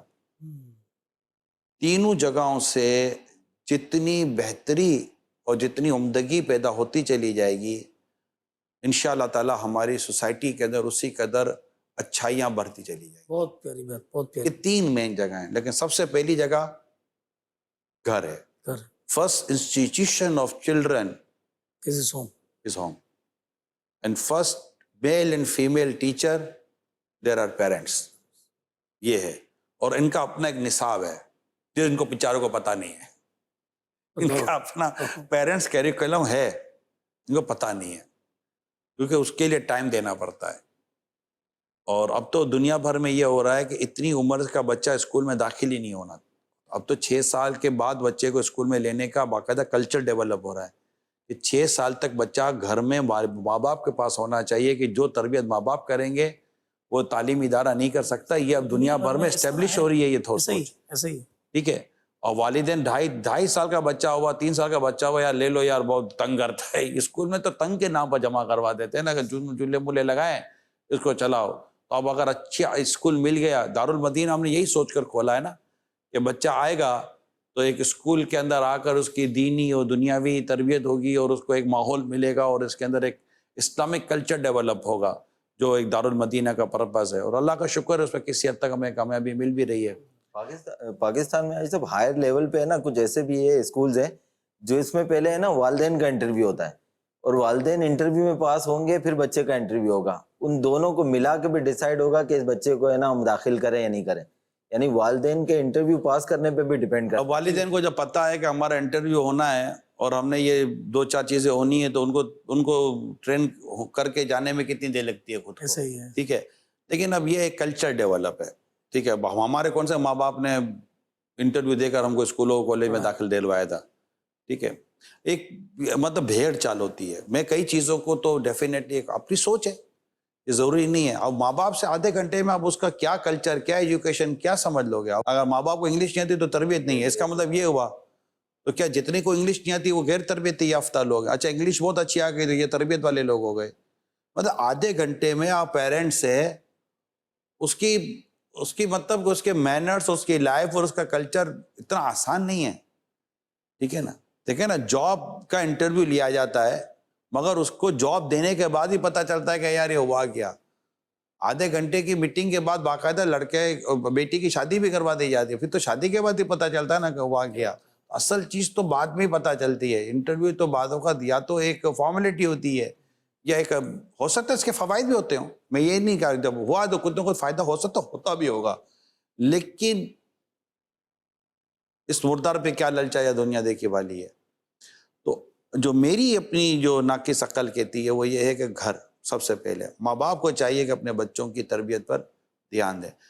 پھر ماں باپ سلیکٹ دیکھیں شہزاد بھائی, کہیں بھی بچہ نہیں کہتا کہ میں فلاں اسکول یا فلاں جگہ پر پڑھنے جاؤں گا. سلیکشن کون کرتا ہے؟ ماں باپ کرتے. والدین نے اس جگہ کے تعلق سے کیا معلومات لی؟ 4 آدمی سے پوچھا تمہارا بچہ کہاں پڑھتا ہے, بچہ کیسا ہے, ٹھیک ہے چلو بھیج دیا. نہ کیریکولم دیکھا نہ وہاں کا ماحول دیکھا. ہم مسلمان ہیں, ہمارے لیے سب سے پہلے یہ دیکھنا ہے کہ میرے بچے کا دین ایمان یا محفوظ رہے گا کہ نہیں رہے گا, اللہ اس کے عقائد اور اعمال کی حفاظت ہو سکی کہ نہیں ہو سکے گی. جب اس کا دین ایمان کا ہی خدا نہ خواستہ کوئی داؤ پر لگ گیا تو پھر ہماری تو بیسک جو چیز ہی ختم ہو جائے گی. تو والدین کا کام ہے یہ سلیکٹ کرنا. پھر والدین بٹھا دے اس کو تعلیم ادارہ. اب تعلیم ادارے کی باری جس حد تک شروع ہوتی ہے وہ ہوتی ہے. پھر باپ سلیکٹ کرتا ہے کہ اپنے بچے کو میں کس مسجد میں لے کے جاؤں گا. بچہ خود سے نکل کے نہیں چلا جاتا, تو گھر ہی ایسی جگہ لیا جائے جہاں عاشقان رسول ہوں, مسجد ہو عاشقان رسول کی, اور وہاں پر یہ ساری چیزیں ہو رہی ہوں, درود و سلام ہو, نیکی کا کام ہو, اللہ اور اس کے رسول کی باتیں ہوتی ہیں مسجد میں. ڈیفینیٹلی اہل بیت اطہار تو صحابہ کرام کی محبتیں ہوں, ہر صحابی کی محبت ہو, اہل بیت اطہار کی محبت ہو, بڑی راتیں جہاں ہم مناتے ہیں, یہ سارا کلچر جب ہوگا اور جب بچہ اتنا بڑا ہو جائے کہ مسجد میں جانے جیسا ہو چکا, شرعاً اجازت ہے, تو والد کو چاہیے کہ اپنے ساتھ اپنے بیٹے کو مسجد میں لے کے جائے, اور جو امام صاحب ہیں, خطیب صاحب ہیں, اس کی واعظ و نصیحت سے وہ فائدہ اٹھائے. یہ سب ہو. دعوت اسلامی کے دینی ماحول کی طرف لے کر آئے. یہاں ہفتہ وار اجتماع ہوتے ہیں, بیانات ہوتے ہیں, مدنی مذاکرے ہوتے ہیں. 8-10 سال کی عمر کا بچہ ہے تو ایک بچہ ایک مدنی قافلے میں ہم نے الاؤ کیا ہوا ہے باپ اور بھائی کے ساتھ. یہ سارے کام کریں. پھر آپ دیکھیں کہ یہ جو میں نے آپ کو طریقہ کار بھی بتایا, یہ ایک پورشن بتایا ہے, اس میں بہت ڈیٹیل ہے. ڈیفینیٹلی 2 گھنٹے میں ہر سلائڈ پر بہت ڈیٹیل نہیں ہوگی, تو پھر بھی ڈیٹیل پر ہم کوشش کر رہے ہیں. چند سلائڈز پر بات ہوئی ہے ابھی تو اس میں یہ کہ یہ کر کے دیکھیں تو نشہ, سگریٹ اور فضولیات, گناہوں بری صحبت, اسی طرح عقائد اور نظریات کا تحفظ, اعمال کا تحفظ اور بہت کچھ, یہ جب بنے گا تو یہ بھونپوں, یہ ٹونٹوں, یہ شور گپارے, یہ تکلیف دینا, یہ پڑوسیوں کو تکلیف دینا, یہ سائلنسر کی جالیاں نکال لینا, یہ فائرنگیں کرنا, یہ خوف و ہراس پھیلانا, یہ ہلڑ بازیاں, تو یہ مطلب کہ جو بھی اس طرح کی جو ایک بازاری انداز ہوتا ہے, آپ دیکھیں اس پر قابو آئے گا. روٹ کوز کو پکڑنا پڑے گا نا, مطلب کہ پتوں پر پانی ڈالنے کے بجائے ہمیں جڑوں میں پانی ڈالنا ہے. جڑ میں پانی ڈالیں. ہماری جڑیں سوکھ رہی ہیں تو شاخیں اور پتے کہاں سے ہرے بھرے رہیں گے؟ پھر کلچر باہر سے آئے گا. یعنی ہمارے اندر ایسا اسٹیبلش ہو جائے, ایجوکیشن اور تعلیم و تربیت کا ایسا معیار ہو جائے کہ وہ کلچر, وہ تہذیب یا وہ طریقہ کار جو اسلام و دین کے سے ہٹ کر ہے, وہ جیسے سامنے آئے آپ کا فوراً جواب آئے نو, یہ ایکسیپٹیبل نہیں ہے, یہ ہمارا کام نہیں ہے. ایسی یہ پوری ایک قوم بنانی پڑتی ہے, تربیت کرنی پڑتی ہے. نبی پاک صلی اللہ علیہ وسلم نے تربیت فرمائی ہے. سیرت کی کتاب میں لکھا ہے کہ آقا دو جہاں صلی اللہ علیہ وسلم نے اپنی حیات پاک کا بڑا حصہ تربیت پر دیا, اور تربیت ہی تربیت فرمائی ہے. کھاتے ہوئے, فرماتے ہوئے, اور سفر میں, گھر میں, ہر جگہ آپ کی جو انداز مبارک تھا وہ بہت بڑا حصہ تربیت کا تھا. حدیث پاک بھی نہیں, میں سکھانے والا بنا کر, مجھے معلم بنا کر بھیجا گیا ہے. تو یہ چیزیں آپ کی بات سن کر یوں آ رہے ہیں کہ فضل بھائی کئی باتوں پر نشاندہی کرتے رہے, یہ برائی, یہ برائی, یہ برائی, اور آپ سے ایک مرتبہ بھی یہ نہیں سننے کو ملا کہ اب کس برائی کو ہم ختم کرنے جائیں گے. کیونکہ عموماً جہاں پر بھی بیٹھک ہوتی ہے نا 4-5 جانوں کی یا چائے کی جگہ پر, تو وہاں پر جب برائیوں کی بات ہوتی ہے تو یہ کہہ کر اٹھ کر کھڑے ہو جاتے ہیں کپڑے جھٹک کے, اب کس کس برائی کو ہم روک سکیں گے؟ تو اس کی جگہ پر ہم وہ کون سا لفظ کریں بولیں یا وہ کون سی بات ہم کریں کہ جس سے یہ برائی سننے کے بعد ہم اس کو ختم کرنے کی کوشش کریں؟ حاجی امین اپنے حصے کا چراغ جلاؤ، اندھیرا خود ہی دور ہو جائے. صحیح صحیح. کہتے ہیں اندھیرے کو مت کوسو، اپنے چراغ کو درست کر لو. اللہ. یہ وہ چیزیں ہیں کہ جو ہو رہی ہیں، یہ ختم کیسے کر رہے ہیں اس پر ڈسکس ہونی ضروری ہے. صحیح. ہو رہی ہے، ہمیں بھی پتہ ہو رہی ہے. اب ڈاکٹر کے پاس گئے، آپ نے کہا میں بیمار ہو گیا ہوں، ڈاکٹر بولتا تمہیں یہ بیماری ہے، تو ڈاکٹر صاحب علاج کے بغیر تو مریض کو تو نہیں چھوڑ دیا جائے گا نا، علاج تو ضروری ہے. وہ کون سا ایسا مریض ہے جس کو ڈاکٹر کہہ دیتا ہے کہ جب تم تو مرنے والا ہے؟ کینسر کے مریض کو بھی ڈاکٹر کہتا ہے کہ ہمت پہ رہو، اللہ نے چاہا تو بہتر ہو جائے گا. بہتر ہو جائے. کوئی ایک مریض بتاؤ جس کو ڈاکٹر بول دے. ہر مرے سے مرے مریض کو بھی ڈاکٹر بول دیتا ہے کہ یار ہمت پہ رہو اللہ. اور اب بے شک جب اللہ کی مدد آتی ہے تو ہم دیکھتے ہیں کہ بندہ کہاں سے کہاں واپس آ جاتا ہے. یہ ہم دیکھتے ہیں. تو ایسا کیا ہو گیا ہے کہ ہم بولیں کہ ہمارے ملک میں کچھ نہیں ہو سکتا؟ کیوں نہیں ہو سکتا؟ وَذَكِّرْ فَإِنَّ ذِكْرَىٰ تَنفَعُ الْمُؤْمِنِينَ. سمجھاؤ کہ سمجھانا مسلمانوں کو فائدہ دیتا ہے. بہت اچھا. ہم سمجھانے کا سلسلہ بند نہیں کریں گے. دعوت اسلامی کے لاکھوں لوگ آپ کے سامنے ہیں. ان سب کو پوچھیں کہ آپ ماضی میں کیا تھے تو بتائیں گے ماضی میں کیا تھے. کچھ جنید شیخ کا میں نے جمعے کو جو میں پروگرام کیا ماضی کیا تھا، تو جنید شیخ کہاں تھے، کہاں آ گئے؟ میں ایک مدنی قافلے میں گیا تھا، ایک اسلام بھائی سے ملا تھا. یہ ٹنڈو آدم کی بات کر رہا ہوں، یہ بات میں آپ کو 93 94 کی کر رہا ہوں. حاجی امین میں ایک شخص سے ملا، اس نے کہا میں ڈاکو تھا. ڈاکو تھا اور داڑھی اور ایسا زبردست اور تھا، ڈرے آپ یوں نہیں، جسامت سب تھی اس کی، اور سر پر امامہ، چہرے پر داڑھی، پورا ڈاکو تھا. چھوڑ دیا، دعوت اسلامی کے دینی ماحول میں آ گیا. ایسے تو مجھے اتنے ملے ہیں. 20 سال شرابیں پینے والوں نے شرابیں چھوڑی، نشہ کرنے والوں نے نشے چھوڑے. اچھا گھر میں جس طرح کا ماحول بنا ہے سب ہم جانتے ہیں. خود ہمارا مدنی چینل کا آپ کوئی آ کر وزٹ تو کرے. شہزاد کیا بولتے ہو آپ؟ تو 14 سال سے دعوت اسلام مدنی چینل سے وابستہ. کوئی آ کر دعوت، کسی کو کوئی دیکھنا ہے کہ چینجز کس شے کا نام ہے، وہ کچھ بھی نہ دے گا، خالی آ کر ہمارے مدنی چینل کا وزٹ کر لے. 700 کے آس پاس ہمارا آپ کو سوشل میڈیا مدنی چینل، کڈس مدنی چینل تو اتنا زیادہ عرصہ نہیں ہوا، شروع ہوا ہے، اس میں بھی ہمارے کئی نئے لوگ آئے. آہستہ آہستہ وہاں کتنی بہتری آ رہی ہے. ایک کوئی آ کر دیکھ لے، ان کے ساتھ کوئی دن رات کو واعظ و نصیحت کے کام، تو اگرچہ یہ پروگرام وہی کر رہے ہوتے ہیں واعظ و نصیحت کے، کہ پروفیشن میں بھی رہ کر ان کے سامنے جو چیزیں آ رہی ہوتی ہیں، تو ایک کانسیپٹ جو ہے جو اس کا آج امین نے ابھی ذکر کیا کہ یار کچھ نہیں ہو سکتا، ایسا نہیں ہے. یہ لفظ ہی مجھے پسند نہیں ہے کہ کچھ نہیں ہو سکتا. وائی تم کچھ نہیں کر سکتے نا، تمہارے اندر طاقت، تمہارے اندر ہمت، تمہارے اندر حوصلہ نہیں ہے، مگر یہ کہہ کر تم دوسروں کے حوصلے کیوں ختم کرتے ہو؟ کچھ بھی نہیں ہو سکتا. اب یہ بولو میں کچھ نہیں کر سکتا، اب اپنی بزدلی کا بیان کرو نا. کسی کو اور بزدل بنانے کی کیوں باتیں کر رہے ہو؟ آپ ہمت پیدا کریں، کیوں کچھ نہیں ہو سکتا؟ ہمت مردات مدد ہے خدا. اٹھ باندھ کمر کیا ڈرتا ہے، پھر دیکھ خدا کیا کرتا ہے. ایسا ہے ہی نہیں. ہم نے الحمدللہ دیکھا ہے کہ جو چیز درست کرنے کے لیے اب اللہ اور اس کے رسول کی مدد کے ساتھ اور تقوی و پرہیزگاری کے ساتھ اب آگے آئیں، اللہ کی مدد آتی ہے. اللہ فرماتا ہے وَاعْلَمُوا أَنَّ اللَّهَ مَعَ الْمُتَّقِينَ، اور جان لو کہ اللہ تعالیٰ متقیوں کے ساتھ ہے. اس کی تفسیر میں لکھا ہے کہ اللہ ان کی مدد کرتا ہے، انہیں کامیابی عطا فرماتا ہے. جب اللہ کی مدد ہو اور اللہ کی بارکہ سے کامیابی ملے، اب تمہیں روک کون سکتا ہے؟ مگر اس کے لیے کیا ہے؟ وَاعْلَمُوا أَنَّ اللَّهَ مَعَ الْمُتَّقِينَ، اور جان لو کہ اللہ تعالیٰ متقیوں کے ساتھ ہے. تقوی اختیار کریں. اب چائے کی ہوٹل پر 4 بجے تک بیٹھ کر اب ملک کے حالات پر تبصرہ کرے، خود بیٹھ کر جو اپنا وقت برباد کرے 4 گھنٹے، اس کا کیا؟ 4 گھنٹے کو انوویشن پر کام کیا. کوئی کھڑے ہو کر کوئی 1 سال کے ابو اچھی سی دودھ پتی تک نہیں بنا سکو گے آپ. 4 سال تک دودھ پتی پیتے پیتے بولو تم کو اچھی سی دودھ پتی بنا لو، تو 4 سال چائے پی کر بھی تم کو اچھی سی چائے بھی نہیں بنا سکے گا. صحیح ہے؟ صحیح فرمایا. یہ حال ہے. اس میں ایک یہ سلائڈ تھی، میں نکال لی ہے وہ، کہ یہ وقت کے اوپر یہ اپنا کام جاری ہے. دیکھو نا فضیل بھائی نے اپنا کام جاری رکھا، ہم لاکھ باتیں یار میری سلائڈ نہ آ جائے. اچھا ڈاکٹر کو آپ دیکھیں نا، ڈاکٹر کے پاس کوئی ایسا مریض آ گئے نا، ڈاکٹر صاحب گردے میں بہت تکلیف ہے، سر تو چکراتا ہی رہتا ہے، بخار بھی آتا ہے. کبھی کسی ڈاکٹر نے یہ بولا ہو کہ بس تم تو مرنے والے ہو، تمہارا علاج تو میرے پاس؟ اس کا کلینک بند ہو جائے گا نا. ٹھیک ہے نا، کلینک بند ہو جائے گا نا، اس کا کلینک ہی ہوگا کہ مایوس کلینک.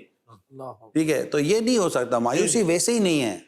ہم یہ بات طے ہے کہ ہمیں اداسی آ جاتی ہے، لیکن اللہ کی رحمت ہے کہیں بھی مایوسی نہیں آتی. نہیں ہے. لیکن انفارچونیٹلی ہے نا گیدرنگ میں نا شاید آپ کا بھی مشاہدہ ہوا ہوگا, گیدرنگ چاہے آفس کی ہو, ہوٹل کی ہو, ریسٹورینٹ کی ہو, مطلب 4 دوست جب ملتے ہیں نا, زیادہ تر, میں سب کا نہیں کہہ رہا, کہ وہاں پر جو ڈسکشن ہو رہی ہوتی ہے نا اس میں نیگیٹیوٹی, کرٹیسزم, وہ ملک پہ ہوگا, وہاں پہ جہاں بیٹھے ہیں اس چیز پہ ہو رہا ہوگا, ایک دوسرے پہ ہو رہا ہوگا, زیادہ تر لوگ کرٹیسزم ہی کرتے ہیں. مطلب ہے نا اس میں سے 4-3 نے بات کی, نہ بولے کہ یار یہ ایک ہی ٹاپک پہ کر رہے ہیں, میں کون سی پازیٹیو بات کر کے کوئی اچھا کروں گا, یہ بھی شامل ہو ہے. تو صحیح بول. آسان کام ہے اصل میں جو آپ کہہ رہے ہیں, آسان کام ہے. مجھے وہ ایک پرانی ایک بیان کرنے کے لیے, سمجھانے کے لیے ایک قید جو بیان کی گئی وہ یاد آ گئی ہے, موقع کی مناسبت سے دوبارہ سنا دیتا ہوں.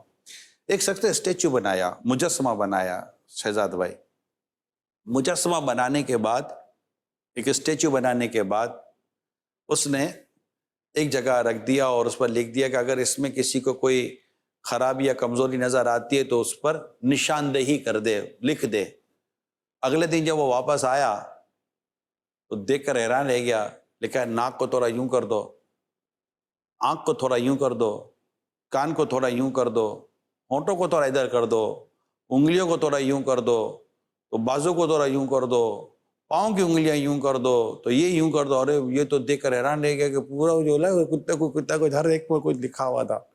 اب یہ پریشان کہ یہ کیا ہو گیا میرے, مجھے سے کہ تو قوم نے حال برا کر دیا, یوں کر دو, یہ صحیح نہیں ہے, ناک صحیح نہیں ہے تو منہ صحیح نہیں ہے تو پیٹ صحیح نہیں ہے, گھٹنا صحیح نہیں ہے تو انگلی صحیح نہیں ہے, بال صحیح نہیں ہے, وغیرہ وغیرہ, یہ صحیح نہیں ہے, صحیح نہیں ہے, صحیح نہیں کر کے سب لکھ کر چلے گئے. اب یہ پریشان کھڑا ہے, یار کروں تو کیا کروں. تو ایک آدمی آ کر سے کان میں کہنے لگا, بھائی یہ تو نے جو لکھا تھا نا کہ صحیح کر دو, بتا دو یہی غلط تھا. اور پھر کیا کروں, وہ یہ لکھ دے کہ اگر آپ کو اس میں کوئی چیز خراب نظر آ رہی ہے تو اس کو صحیح کر دیں. صرف یہ چیز کرنی ہے کہ اس کو اگر آپ میں اس کو کوئی خرابی یا غلط نظر آ رہی ہے تو صحیح کر دیں. یہ کہہ کر وہ چلا گیا. اس نے کہا ٹھیک ہے. اس نے ایک نیا مجسمہ رکھا اور اس پہ لکھ دیا کہ دیکھنے والے کو اگر اس میں کوئی خرابی یا غلطی نظر آ رہی ہے تو پلیز اس کو درست کر دیں. اب یہ اگلے دن آیا تو اس پہ کچھ بھی نہیں لکھا ہوا تھا. کیوں, کیا وہ درست کون کرنے بیٹھے گا یار, بولنے میں تو دیر ہی کوئی نہیں لگتی ہے. آپ آئے نا, ابھی آپ کو بولنے میں دیر لگی, بھونپو بج رہا ہے, یہ بج رہا ہے, لیکن ہم کسی ایک کو روک کر بولنے کی پوزیشن میں نہیں ہے کہ بھائی نہ کرو, تکلیف ہو رہی ہے. پیار سے, مسکرا کر, محبت سے نہیں بول سکتے. آسان بھی نہیں ہے, ماحول بھی نہیں ہے. اچھا ضرور جو کرے کہ گرم پتیلی بندہ پکڑے. میں نے کہا کہ شروع سے کام کرنا پڑے گا. تحریک دعوت اسلامی کے پلیٹ فارم سے اگر میں بات کروں تو یہ کام کرنے والی تحریک ہے, یہ بات کرنے والی تحریک نہیں ہے کہ صرف بولتی ہے. یہ صرف بولتی ہی نہیں ہے, ایگزیکیوٹ کر کے دیتی ہے اور پریکٹیکل کر کے دیتی ہے اور افراد تیار کر کے دیتی ہے. اور ماشاءاللہ دعوت اسلامی نے افراد تیار کیے ہیں. کل میں بیٹھا تھا, جیلوں کا جو ہمارا شعبہ ہے, قیدیوں میں جو کام کرتا ہے اصلاح کا, میں ان کی باتیں سن رہا تھا. کمال کی باتیں یار. قیدی جو جیلوں میں جو ہمارے جو قیدی دعوت اسلامی میں آئے, ماشاءاللہ باہر نکل کر کس طرح نیکی کے راستے پہ چل رہے ہیں. یعنی جیل میں جا کر جب بندہ باہر نکلتا ہے تو چھوٹا مجرم بڑا مجرم بن کر نکلتا ہے, مگر اگر جیل میں دعوت اسلامی کے پاس آ جاتا ہے نا تو یہ مجرم بھی تھا نا, تو توبہ کر کے جو بھی اس کا ایک قانونی طور پر جو سزائیں وغیرہ بھگت کے باہر نکل کر ماشاءاللہ نہ صرف یہ غیر قانونی کام چھوڑتا ہے بلکہ نیکی کے راستے اختیار کر لیتا ہے. چینجز 2 مبلغ ہیں اندر میں, ایک مبلغ ہے, ایک مبلغ اندر میں اتنی بڑی چینجز لے آیا, باہر کیوں نہیں آ سکتا. تو یہ جملہ نہ بولا کریں, کچھ بھی نہیں ہو سکتا. آپ کچھ کرنے والے بنے, اللہ کی رحمت پہ نظر رکھیں, اللہ کی مدد پہ نظر رکھیں, انشاءاللہ بہت کچھ بہتر ہو جائے گا. امین بھائی شروع سے ہمارے ساتھ ہیں, مجھے کافی دیر سے کچھ نہ کچھ آ رہا ہے. امین بھائی سے ایک وہ ان کا جو فیوریٹ کلام ہے, تاجدار حرم اور نگاہ کرم, موضوع بھی چل رہا ہے. تاجدار حرم او نگاہ کرم او کرم, تاجدار حرم نگاہ کرم, تاجدار حرم, تاجدار حرم او نگاہ کرم, حرم ہو نگاہ کرم. ہم غریبوں کے دن بھی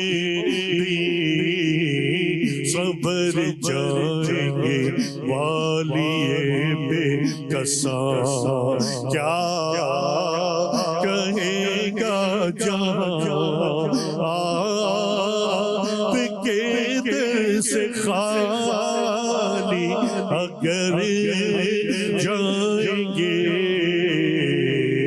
تاجدار حرم نگاہ کرم تاجدار حرم کوئی اپنا نہیں غم کے مارے ہمیں آقا کوئی اپنا نہیں اپنا نہیں کوئی اپنا نہیں غم کے مارے ہم آپ کے درد فریاد لائے ہم آقا کوئی اپنا نہیں غم کے مارے ہم آپ کے درد فریاد لائے ہم ہو نگاہ کرم نگاہ کرم ہو نگاہ کرم ورنہ چوکھٹ پہ ہمیں آپ کا نام لے کے مر جائیں گے تاجدار حرم نگاہ کرم کرم کرم حرم کرم کرم تاجدار حرم کا تم سے کہوں اے رب کے حبیب تم جنت ہو من کی بتیاں میں کا تم سے کہوں میں کی مدنی تم جنت ہو من کی بتیاں در پر قد تو اے لقب کاٹے نکتت ہے عبرتیا توری پریت میں سن سد سب بسری رب تب یہ رہے بے خبری گاہے بابی کبھی تجھ دید نظر کبھی سن بھی تو لو ہمری بتیا تاجدار حرم ہو نگاہ کرم ہو کرم تاجدار حرم کہنا صبا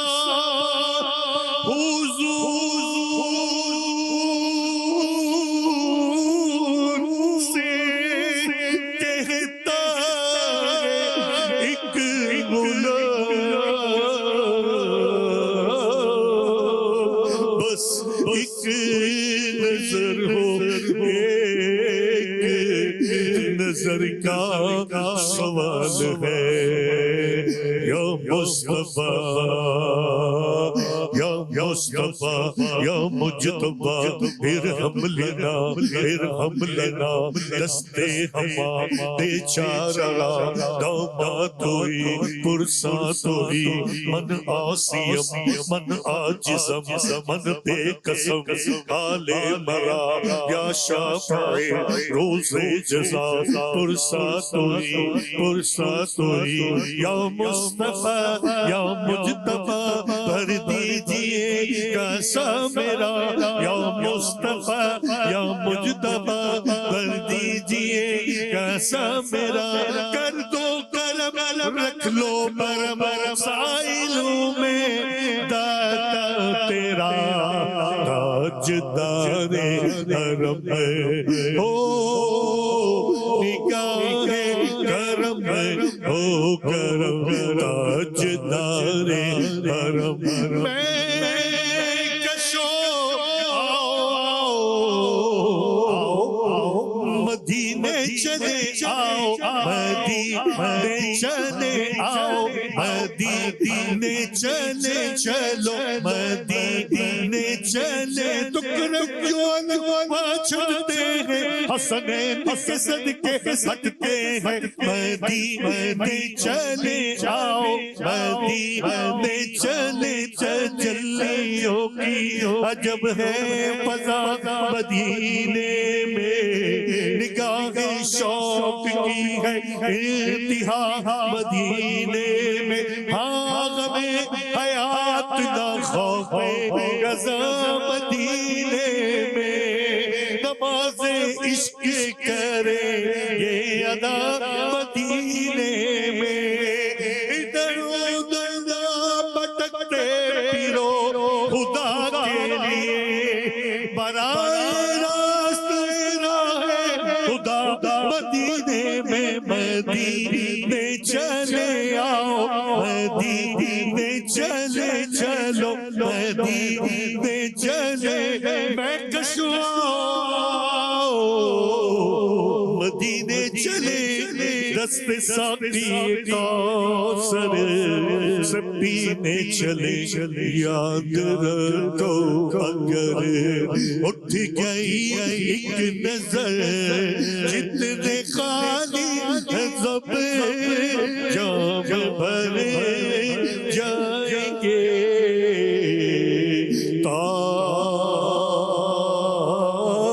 تاجدار حرم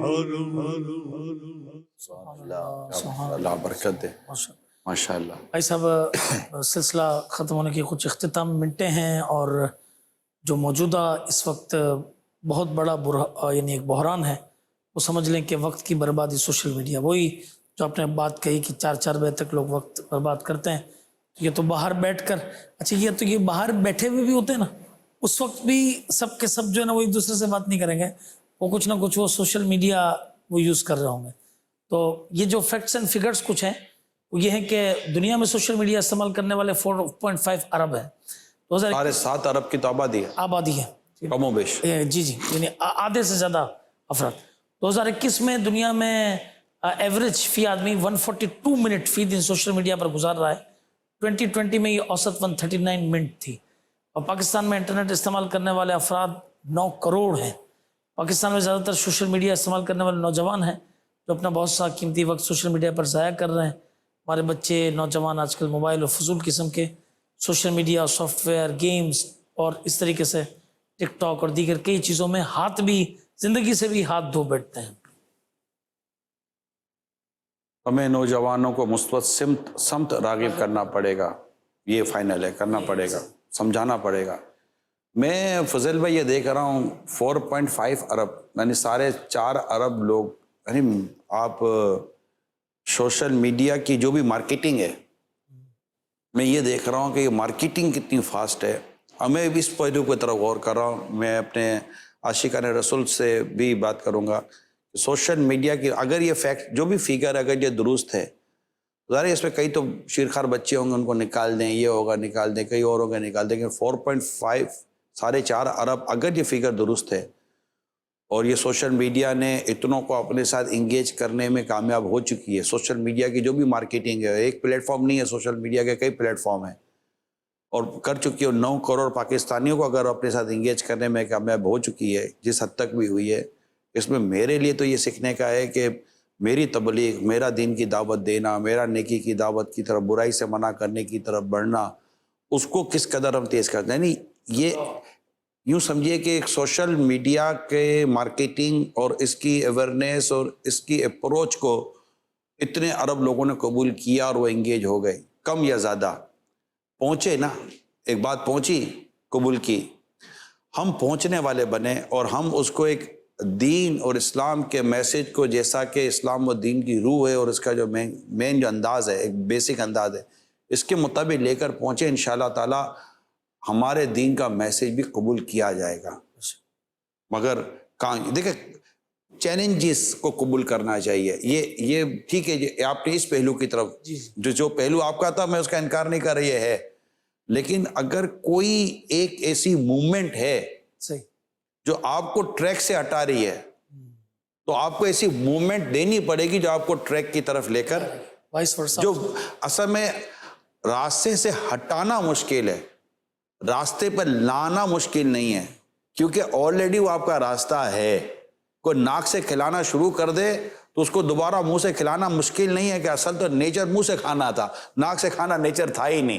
سمجھانے کے لیے عرض کر رہا ہوں. ٹھیک ہے، تو اگر کوئی آپ کو راستے سے ہٹاتا ہے تو ہٹانے میں پرابلم ہوتا ہے، لانے میں اتنا پرابلم نہیں ہونا چاہیے، جبکہ وہ کوششیں بھی میٹر کرتی ہیں. تو ہمیں اصل میں جیسے آپ یہ بات کر رہے ہیں، کیونکہ میں آپ کے سامنے یہ جو تھوڑا سا کسی اور انداز سے آپ کی سلائڈس کو لے کر چل رہا ہوں. میری ایک ملاقات ہوئی تھی ایک ادارے میں، وہاں پر تقریباً آئی ٹی اسپیشلسٹ تھے، آئی ٹی سافٹ ویئر پہ کام کرتے تھے، آئی ٹی انوویشن پہ کام کرنے والے، اور اچھے خاصے اسٹوڈنٹس تھے، ان کے ٹیچرز تھے، جو بھی ان کے جو مین ہیڈ تھے وہ سب تھے. وہاں انہوں نے مجھے انوائٹ کیا تھا کہ میں کچھ ان کے ساتھ آ کر ڈسکس کروں، اور ان کے بھی کچھ مین لوگ تھے جن کے ساتھ میری ایک ڈسکس ہوئی تھی بیٹھ کر. تو انہوں نے کہا یہ بات آپ ہمارے انسٹیٹیوشن میں آ کر ہمارے لوگوں سے بات کریں. میں کہا ٹھیک ہے، آ جاتا ہوں. وہاں میں نے ان کو یہ بات عرض کی کہ بات آپ بھی سمجھیے گا ناظرین، اور ہو سکتا ہے کوئی I T specialist, I T software where, I T سے ریلیٹڈ جو لوگ ہو وہ بھی دیکھ اور سن رہے ہوں، کہ ایک سافٹ ویئر بنتا ہے، ایک اپلیکیشن بنتی ہے جس کا یوزیج جو ہے وہ جو اس کا استعمال جو ہے وہ غلط ہے، غیر شرعی ہے، غیر اخلاقی ہے، اور اس کے اور بھی سوشل اور طرح کے اس کے نقصانات ہیں. اچھا، آپ کو یہ سمجھ میں آ جاتا ہے کہ یہ کیا ہے، ہم لوگوں کو روکتے ہیں. عموماً لوگ رکتے نہیں ہیں، دے نیڈ آلٹرنیٹ، ان کو آلٹرنیٹ چاہیے. اچھا، ہم بہت زیادہ خرابیاں پیدا ہونے کے بعد پھر کوئی چیز لاتے ہیں. اللہ پاک آپ کو مزید توفیق دے کہ اگر یہ چیز آتے ہی، جو کہ دنیا میں اربوں خربوں ڈالر خرچ ہو رہے ہوتے ہیں ان چیزوں کے اوپر، لائی جاتی ہے، آئے دن کوئی نئی چیز آئی ٹی کے نام پر آ رہی ہوتی ہے. اگر ہم اس سے ختم یوں مطلب کہ لوگوں تک لے کر آئیں کہ بھائی یہ جو چیز آئی ہے اس کا نیگیٹو استعمال یہ ہے، اس کا پازیٹیو یوزیج یہ ہے، اور آپ اس طرح ان چیزوں کی خرابیوں سے خود کو بچا سکتے ہیں. اگر یہ چیز بھی ہم امیجیٹ دے دیں، اور یہ میں نے ان سے بات کی تھی، اصل میں یہ ایک میرا خیال تھا، اور جب میں نے ان آئی ٹی اسپیشلسٹ سے یہ سافٹ ویئر اور اس کے جو انجینئرس تھے ان سے جب میں نے ڈسکشن کی، اور ان کے پاس جا کر جب ڈسکشن کی، تو انہوں نے اس بات سے اتفاق کیا کہ یہ پاسبل ہے اور یہ ہو سکتا ہے اور ہم کریں گے. اور پاسبل ہے کہ انہوں نے شاید اس میں سے بہت کچھ کیا ہو. میرے پاس اگرچہ اپڈیٹ نہیں ہے کہ میں تو کہہ کر آ گیا تھا، لیکن ہو سکتا انہوں نے کیا ہو. لیکن وہ ایک لمیٹڈ لوگ تھے، ماشاءاللہ اچھے تھے، اور انہوں نے کافی اپریشیٹ کیا، اور انہوں نے مزید اس میں اپنا انپٹ ملا کہ میں جو بات کروں گا میں پروفیشنل نہیں ہوں، میں ایک اپنی ٹوٹی پھوٹی اور بے ترتیب سی گفتگو کے ساتھ اپنے خیالات کو بیان کروں گا. ہمیں ایک مکان بنانا ہوتا ہے تو ہم ایک اپنے خیال آرکیٹیکٹ کے سامنے بیان کرتے ہیں، آرکیٹیکٹ پھر اس کو ڈیزائن کر کے اور اس کو مطلب کہ لائنیں کھینچ کر پھر اس کو لاتا ہے، کاغذ پہ لاتا ہے. پھر وہ جو کاغذ پہ لانے والا ہوتا ہے اس کو کمپیوٹر نہیں آ رہا ہوتا، وہ پھر کمپیوٹر ڈیزائنر الگ ہوتا ہے، پھر اس کو دیتا ہے تو وہ اس کو اپنے اس پہ لاتا ہے، پھر وہ لاتا ہے اس کو 3D پہ لاتا ہے. جو ہوتا ہے ہم اپنے خیال بیان کرتے ہیں کہ بھائی ایسا ہو سکتا ہے. تو انہوں نے باقاعدہ انڈورس کیا کہ یہ پاسبل ہے. اگر یہ پاسبل ہے، جیسا انہوں نے کہا کہ پاسبل ہے، تو دنیا بھر کے وہ مسلم جو آئی ٹی سے ریلیٹڈ جو ہمارے مسلمان بھائی عاشقان رسول ہیں، میں ان سے ڈسکس کرتا ہوں کہ اتنا مطلب کہ آئی ٹی گرو کر رہا ہے اور فاسٹ ٹریک پر ہے. آئی ٹی آئے دن کوئی نئی چیز دیتا ہے، اور نئے سافٹ ویئر آتے ہیں، نئی گیمز آتی ہیں، نئے انداز آتے ہیں. میں آپ کو ایگزامپل دیتا ہوں. چلے، میں نے ایک آئی ٹی والے سے بات کی، انٹرنیٹ جو اس طرح کی چیزیں کرتے ہیں، کہ لوگ بچوں کو گیمز کا شوق ہے. ٹھیک ہے شہزاد بھائی، گیمز میں کیا ہوتا ہے، ہار جیت ہوتی ہے، نمبرنگ ہوتی ہے، کہ یہ نمبر وہ نمبر، یہ نمبر وہ نمبر. میں کہ گیم بنائیں. اور گیم کیا ہوگی؟ گیم اس طرح ہوگی کہ آپ ایک اس طرح کی مطلب کہ گیم بنا لیں کہ بچے جو ہیں وہ وضو کروا رہے ہیں. جیسے ایک اینیمیٹڈ ہے اور دو بچے بیٹھے ہوئے ہیں اور دونوں کو وضو کرانا ہے. جو جتنے زیادہ فرائض و سنتیں اس وضو والے کو ادا کروائے گا، یہ جو اچھی طرح وضو کروائے گا، اس کو اتنے نمبر ملنا شروع ہو جائیں گے. تو وہ چونکہ بچے کو تو گیم کھیلنی ہے، اس کے پیچھے میوزک بھی نہ ہو, اس کے پیچھے جو شریعت اجازت دیتی ہے اس طرح کا ساؤنڈ لگا دیں آپ. اور ایک جو بچے تو اینیمیشن میں خوش ہیں, بچوں کو کارٹون چاہیے ہوتا ہے, اینیمیشن چاہیے ہوتا ہے. دیکھا ہمارے جتنے اینیمیٹڈ بنتے ہیں کارٹون وہ دنیا میں ملینز پہ جا رہے ہوتے ہیں, بچے دیکھ رہے ہوتے ہیں. تو ایک میں نے وضو کی مثال دی, نماز کی مثال ہے, بیچ میں جو نکالی تھی ذہنی آزمائش کی, وہ بھی لوگوں کے لیے ایک بہت اچھا. یہ ایک آلٹرنیٹ آپشن, جب آپ آلٹرنیٹ اور آپشن لوگوں کو دینا شروع کریں گے تو یہ چینجز آپ کے سامنے آنا شروع. تو جب ایک طبقہ بے حیائی پروموٹ کر رہا ہے, بے شرمی پروموٹ کر رہا ہے, بد اخلاقی پروموٹ کر رہا ہے, بد مذہبیت پر, لا دینیت پر اور اس طرح کے مطلب کہ چیزیں جو کہ ہمارے معاشرے کو تباہ کر رہی ہیں, وہی آئی ٹی کے ذریعے لا رہا ہے, انٹرنیٹ کے ذریعے لا رہا ہے, گیمز کے ذریعے لا رہا ہے. تو مسلمان جو اس معاملے میں اگر پڑھتا ہے, لکھتا ہے, سمجھتا ہے, تو آپ کی یہ تعلیم, آپ کی یہ تربیت, آپ کا یہ پروفیشن اسلام الدین کے کیا کام آیا. یہ آپ جو بات, کیونکہ لوگوں کو آپ بولو گے آپ موبائل چھوڑوا دو, یہ سارے 4 کے 5 تو ہو جائیں گے ارب, اوکے 4 ارب ہونا بہت مشکل ہے, اللہ تعالیٰ خیر. اور یہ کووڈ میں اور انوالومنٹ ہو گئی نا, لوگ زیادہ انوالو ہو گئے. تو ہمیں آلٹرنیٹ دینا پڑے گا فضیل بھائی. جب تک آپ آلٹرنیٹ نہیں دیں گے, جہاں آلٹرنیٹ دے سکتے ہیں, اور جہاں ہے ہی مطلب کوئلہ تو آپ کوئی بولے گا کوئلہ دھو کے دو, تو کوئلہ تو دھلے گا نہیں, تو کوئلہ دھونا نہیں آتا. یہ ہے جو مسلمان ہیں, آئی ٹی پرسن جو بھی انوالو ہیں, ان کو بھی اپنا کردار ادا کرنا پڑے گا نا. اگر وہ اس طرح کے آئی ٹی کے سافٹ ویئر لاتے ہیں جن کو معلوم بھی ہے, ایز اے مسلم تو اکثر لوگ کلک کر ہی جاتا ہے کہ یار یہ اس میں اگر اس کو سافٹ ویئر کو ڈیزائن کر رہا ہوں, اس میں میوزک ڈال رہا ہوں, اس میں غیر شرعی چیزیں کر رہا ہوں, اب یہ میں نے کر کے لانچ کر دیا, میرا کام ہے نا, میری ایکسپرٹی ہے. لانچ کرنے کے بعد جتنے لوگوں تک پہنچے گی, پھر وہ یوز ہوگی, پھر آگے تک وہ دیگر کنٹری میں, مطلب یہ گناہ جاریہ کا سلسلہ نہیں ہو جائے گا. اس سے بہتر ہے کہ اسلامک پوائنٹ آف ویو سے بھائی میں یہ کہہ رہا ہوں, آپ نے ماشاءاللہ میری بات کو یہ سیکنڈ ہی کیا ہے کہ اگر یہ ہمارے ماشاءاللہ جو عاشقان رسول مسلمان جو آئی ٹی اسپیشلسٹ ہیں, اور پاکستان میں آئی ٹی کی انڈسٹری ادر دین کنٹری یہ زیادہ گرو کرتی, مجھے پتہ چلا کہ اور یہ کافی اسپیس ہے, اور فری لانس کام بہت زیادہ ترقی کر رہا ہے, یعنی کہ گھر بیٹھ کر آپ اپنی مہارت سے کچھ کام کر کے اس کے پیسے لے لیتے ہیں.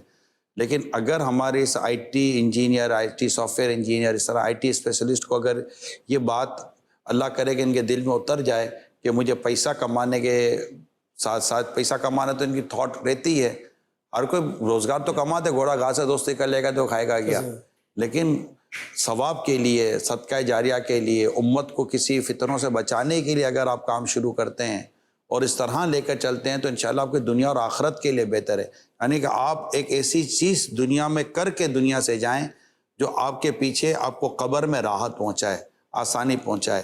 پیسہ کما کر تو یہیں رہ جائے گا, ٹھیک ہے, اور وہ بھی اگر جائز طریقے سے کمایا تو فائدے مند ہے, اگر ناجائز طریقے سے کمایا تو ناجائز کام کی اجرت بھی ناجائز ہے. یہ اصول یہ ہے, اس میں بہت زیادہ گہرائی میں جانے کے, لیکن جو بھی کام کیا جائے آئی ٹی جو ہم اس پر مشورہ دے رہے ہیں, جو بھی کام کیا جائے ہر کام کے لیے شرعی رہنمائی ضروری ہے.